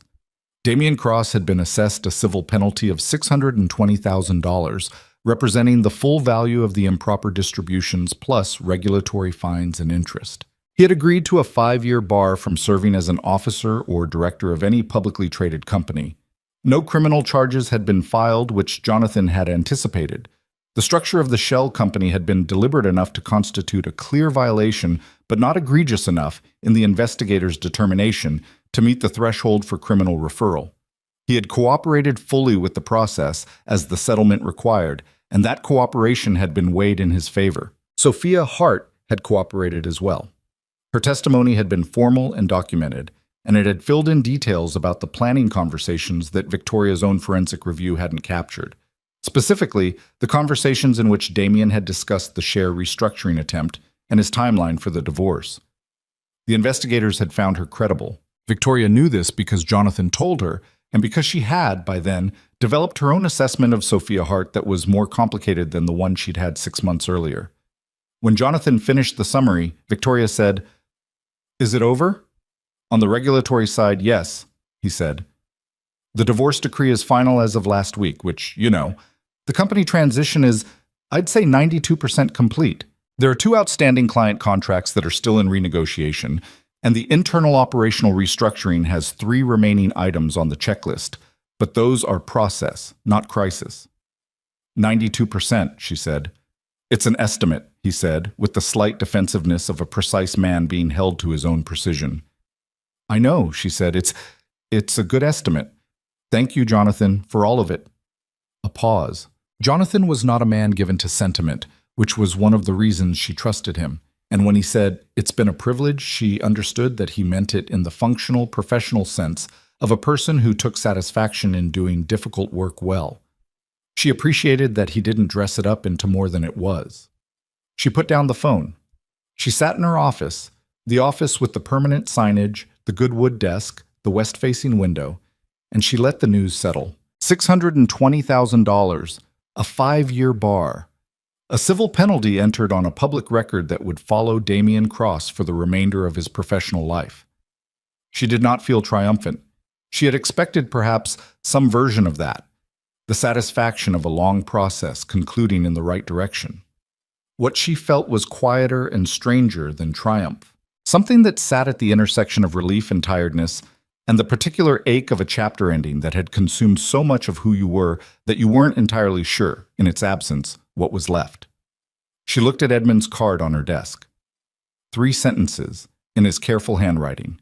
She had read it probably 30 times over 4 months, not for motivation or instruction, but for the simpler reason that it was evidence of someone who had seen her clearly and not turned away. She picked up her phone and called him.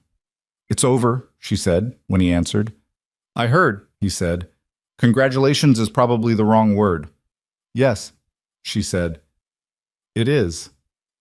"How about well done?" he said. "That feels more accurate." She almost smiled.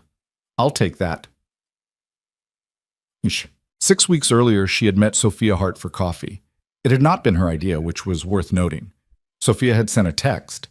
They had exchanged perhaps a dozen messages since the night of the gala, all of them brief and transactional, concerning the regulatory process, asking if Victoria would be willing to meet in person. The message was simple and did not oversell itself. I'd like to speak with you without a legal context if you're open to it. I understand completely if you're not. Victoria had sat with the text for 2 days before responding. She was not sentimental about the request. She was not inclined, as a general matter, toward the kind of narrative reconciliation that presented itself as obviously correct when you described it and turned out, in practice, to be considerably more ambiguous. She did not believe that meeting Sophia Hart for coffee was going to resolve anything, or heal anything, or produce the kind of meaningful closure that people who wrote about grief suggested you needed.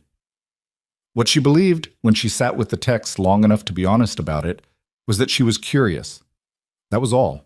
She was curious about the woman who had made a bad decision, and then, when the full shape of that decision became clear, had walked toward accountability rather than away from it. She was curious whether the person she'd assembled from photographs and investigator reports and a handful of texts and one phone call matched the person who would actually show up. She responded, Thursday 11. There's a coffee shop on Lexington and 73rd. Small place, not somewhere we're likely to be recognized. Sophia had replied within 3 minutes, I'll be there. The coffee shop was exactly what she'd described. Small, neighborhood level, the kind of place that had been there for 20 years and would be there for 20 more because it didn't try to be anything other than what it was. Victoria arrived first, which was habitual. She ordered a plain coffee, found a table near the back window, and sat. Sophia arrived 4 minutes later. So she looked different from the gala. Not worse, just different, the way people look when they are not dressed for a public performance. She was in a coat and dark jeans, her hair pulled back, and she moved through the coffee shop with the particular quality of someone who was bracing themselves without letting it show, which Victoria recognized because she had spent several months practicing the same thing. She ordered at the counter, came to the table, sat down. They looked at each other for a moment. Thank you for coming, Sophia said. You asked politely, Victoria said. Sophia looked at her for a beat. Then something in her face relaxed. Not a smile exactly, but the slight release of a person who had expected formality and received something more honest. I'm not going to try to explain myself, Sophia said. I've thought about this conversation for months, and every version where I try to explain seems worse than the last. Then don't explain, Victoria said. What did you actually want to say? Sophia wrapped both hands around her cup. She was quiet for a moment, the way people are quiet when they're choosing between the safe version and the true one. I wanted to tell you that I understood, somewhere around month 2, what I was actually part of. Not the affair. I knew what that was. The other part, the way he talked about you, the way he talked about the company. She paused. He talked about you like you were an obstacle. Victoria said nothing. Not a person he'd loved, or a partner, or someone he'd built something with. An obstacle in a plan.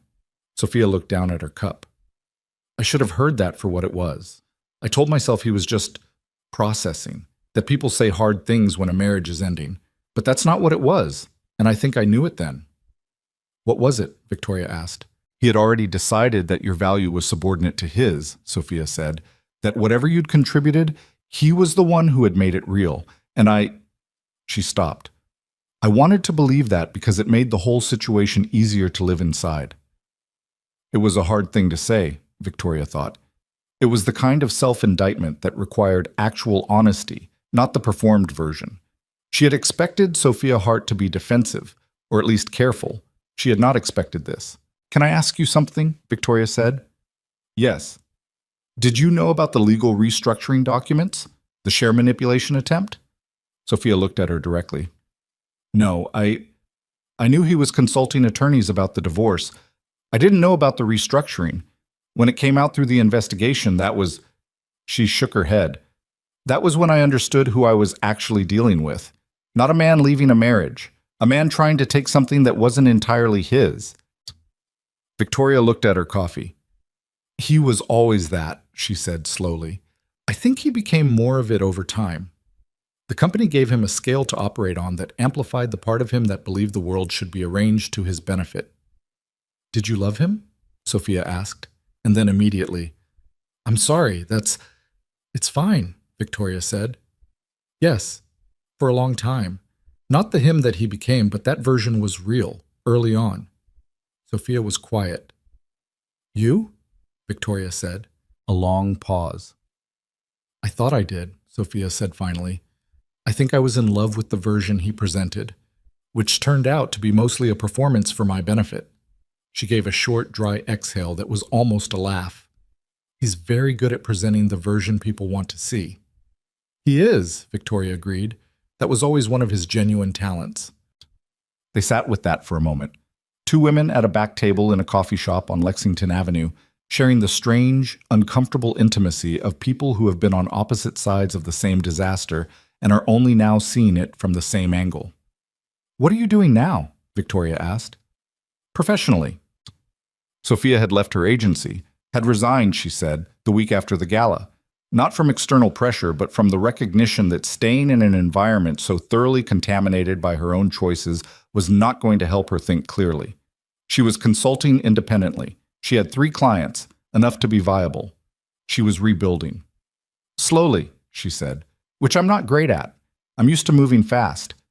Moving fast is how you end up in situations you haven't examined carefully enough, Victoria said. Sophia looked at her. Yes, she said. I know that now. Victoria looked at her coffee for a moment. She thought about what Miriam had said at the gala. This is either brilliant or a complete catastrophe, and I genuinely cannot tell which. She thought about all the things she hadn't been able to calculate in advance. Damien standing up at his table, Richard Holt's confession in the boardroom, Marcus Webb filing his report on schedule despite the pressure, the 412 emails, the drawer in the kitchen desk with the photograph. She thought about the things that didn't resolve cleanly even when the legal structures resolved perfectly. I'm not going to tell you this was fine, she said to Sophia. What happened? All of it. Cost me things I haven't finished accounting for. I know, Sophia said quietly. But I'm also not going to pretend that the person sitting across from me is the simple villain of a simple story. Victoria looked at her directly. You made bad choices. So did I. For years, in the specific way that choosing to stay inside a comfortable version of things is its own kind of choice. Neither of us comes out of this uncomplicated. Sophia held her gaze. No, she said, neither of us does. So, Victoria said, here's what I actually wanted to say to you in person. She paused. You cooperated. You didn't have to. The investigators had enough without you, probably. You cooperated anyway, and you told the truth about conversations that were not easy to put on the record. It was the right thing to do, Sophia said. It was, Victoria agreed. And in my experience, knowing something is right and doing it anyway when it costs you something, that's a different category of person than someone who only does right things when they're convenient. She picked up her cup. I wanted you to know that I noticed. Sophia was quiet for a long moment. She looked out the window at the street where ordinary Thursday morning was happening in its indifferent way. Thank you, she said. And it came out slightly uneven, slightly more real than the rest of the conversation had been. And Victoria understood that the gratitude was for something larger than she'd named, for being seen without contempt, for being spoken to like an adult, who had made mistakes and was trying to move past them, rather than like a symbol of someone else's pain. They stayed another 40 minutes.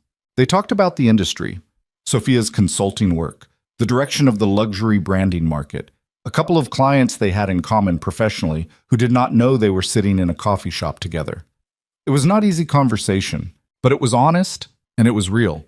And by the time they left, separately, walking in different directions on Lexington Avenue, Victoria felt something she had not expected to feel. Not forgiveness exactly, which was a word she remained cautious about because it was used too often to describe something that wasn't earned. Something more like the setting down of a weight she hadn't realized she was still carrying. Spring came to the city the way it always did. Reluctantly, then suddenly, as if winter had been holding on out of stubbornness and finally conceded all at once. By April, the trees in Central Park had their new leaves, and the light in the west-facing office had the particular warmth that only came in spring and early fall. And Victoria had begun eating lunch outside on the small terrace off the conference room, which was something she had never done in 22 years of working in this building because there had always been something more pressing. There was still something more pressing. There always was. She just had decided, in the accounting she was continuing to do about what she'd lost and what she'd gained, that eating lunch in actual sunlight was not a luxury, but a basic act of self-preservation, and she had been bad at basic self-preservation for most of her adult life.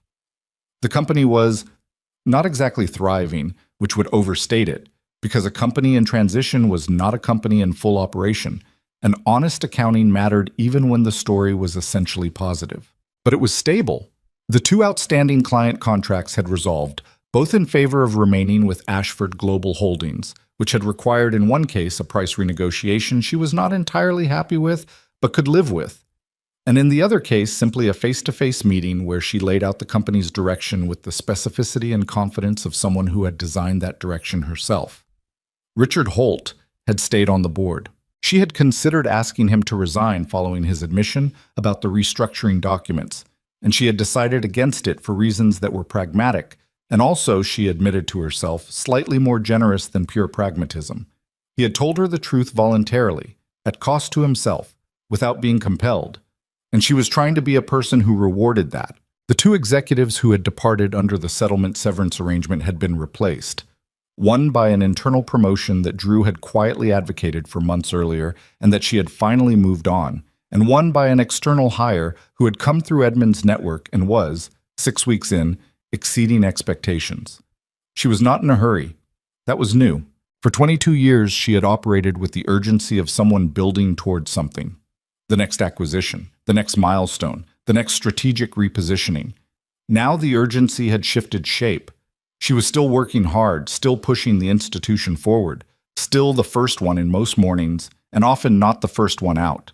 But the quality of the work had changed. She was no longer building towards something outside herself. She was building inside herself, which was harder to measure and turned out to be more interesting. Damien left New York in March. She learned this through Edmund, who mentioned it in passing during one of their by-now regular dinners. They had dinner every 3 or 4 weeks, a habit that had developed organically over the preceding months and that she valued more than she'd have predicted. He was a useful kind of company, interested, direct, experienced enough in both triumph and loss to be neither falsely optimistic nor darkly fatalistic. He mentioned that he had heard through a mutual acquaintance that Damien had relocated to Miami, where he had made a private investment in a hospitality venture. "Is the venture any good?" Victoria asked. Edmund thought about it. "Not particularly," he said.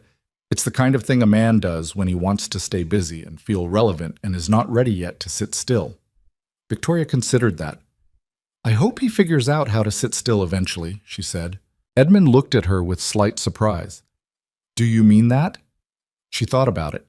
The photograph in the drawer, the man at 28 who'd stayed up talking about ideas, the man who had whispered she doesn't know what's coming into another woman's hair. Both real, both him. "I don't wish him harm," she said. "I spent a long time thinking I needed him to suffer proportionally to what he'd done. And at some point I realized that what I actually needed was for him to be gone from the decisions I was making." She paused. "Those are different things." Edmund nodded. He was quiet for a moment. "You've gotten wiser," he said, and it was not flattery. It was observation. "I've gotten older," she said. "I'm hoping it's the same thing." No. In May, she had the apartment redesigned. Not entirely. She kept the bones of it, the layout, the kitchen she'd always loved, the floor-to-ceiling windows with their unobstructed view.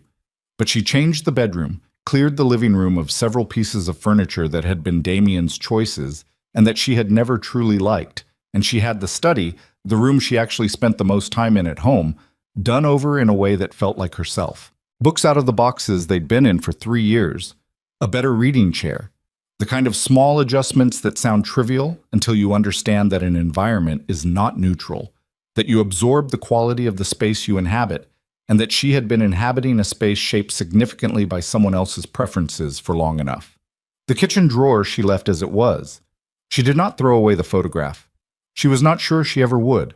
It sat where it had always been, under the takeout menus and the birthday card.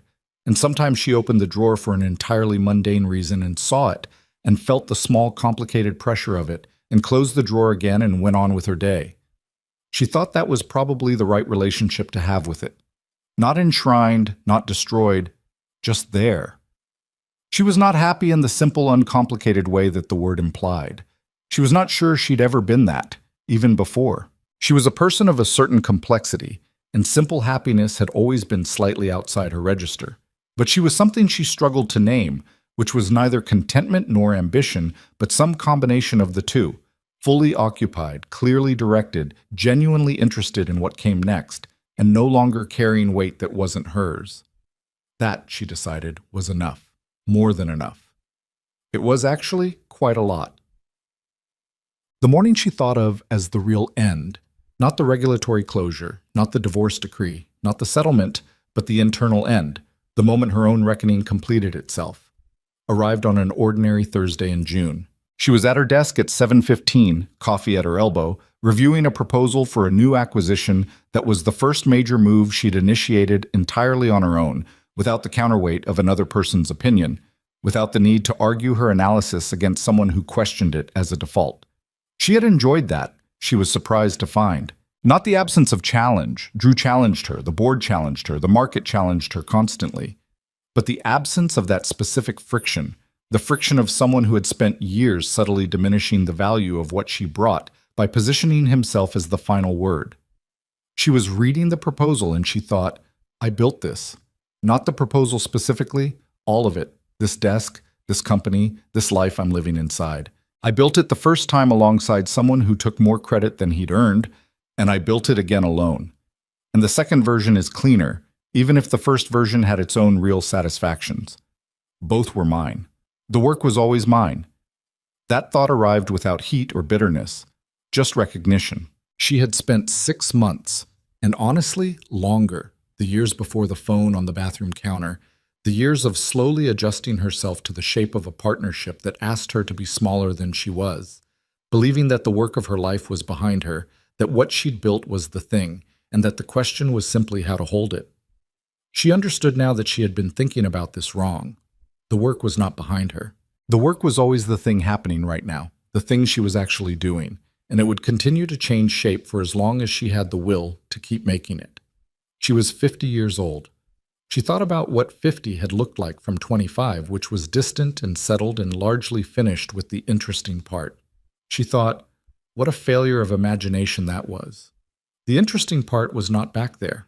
It was here at 7:15 on a Thursday morning in June, with a cup of coffee and a proposal that excited her, and a company with her name on the door, and the whole unresolved, continuing, entirely unfinished story of a life she was still in the middle of living. That was not a consolation. That was the actual prize. She called Sophia that afternoon, not for any legal or professional reason, simply because she had been thinking, over the preceding weeks, about Sophia's consulting work, about the slow rebuilding she'd described, and about a specific project that Ashford Global Holdings needed that had been sitting without a clear direction. I have something that might interest you, she said when Sophia answered.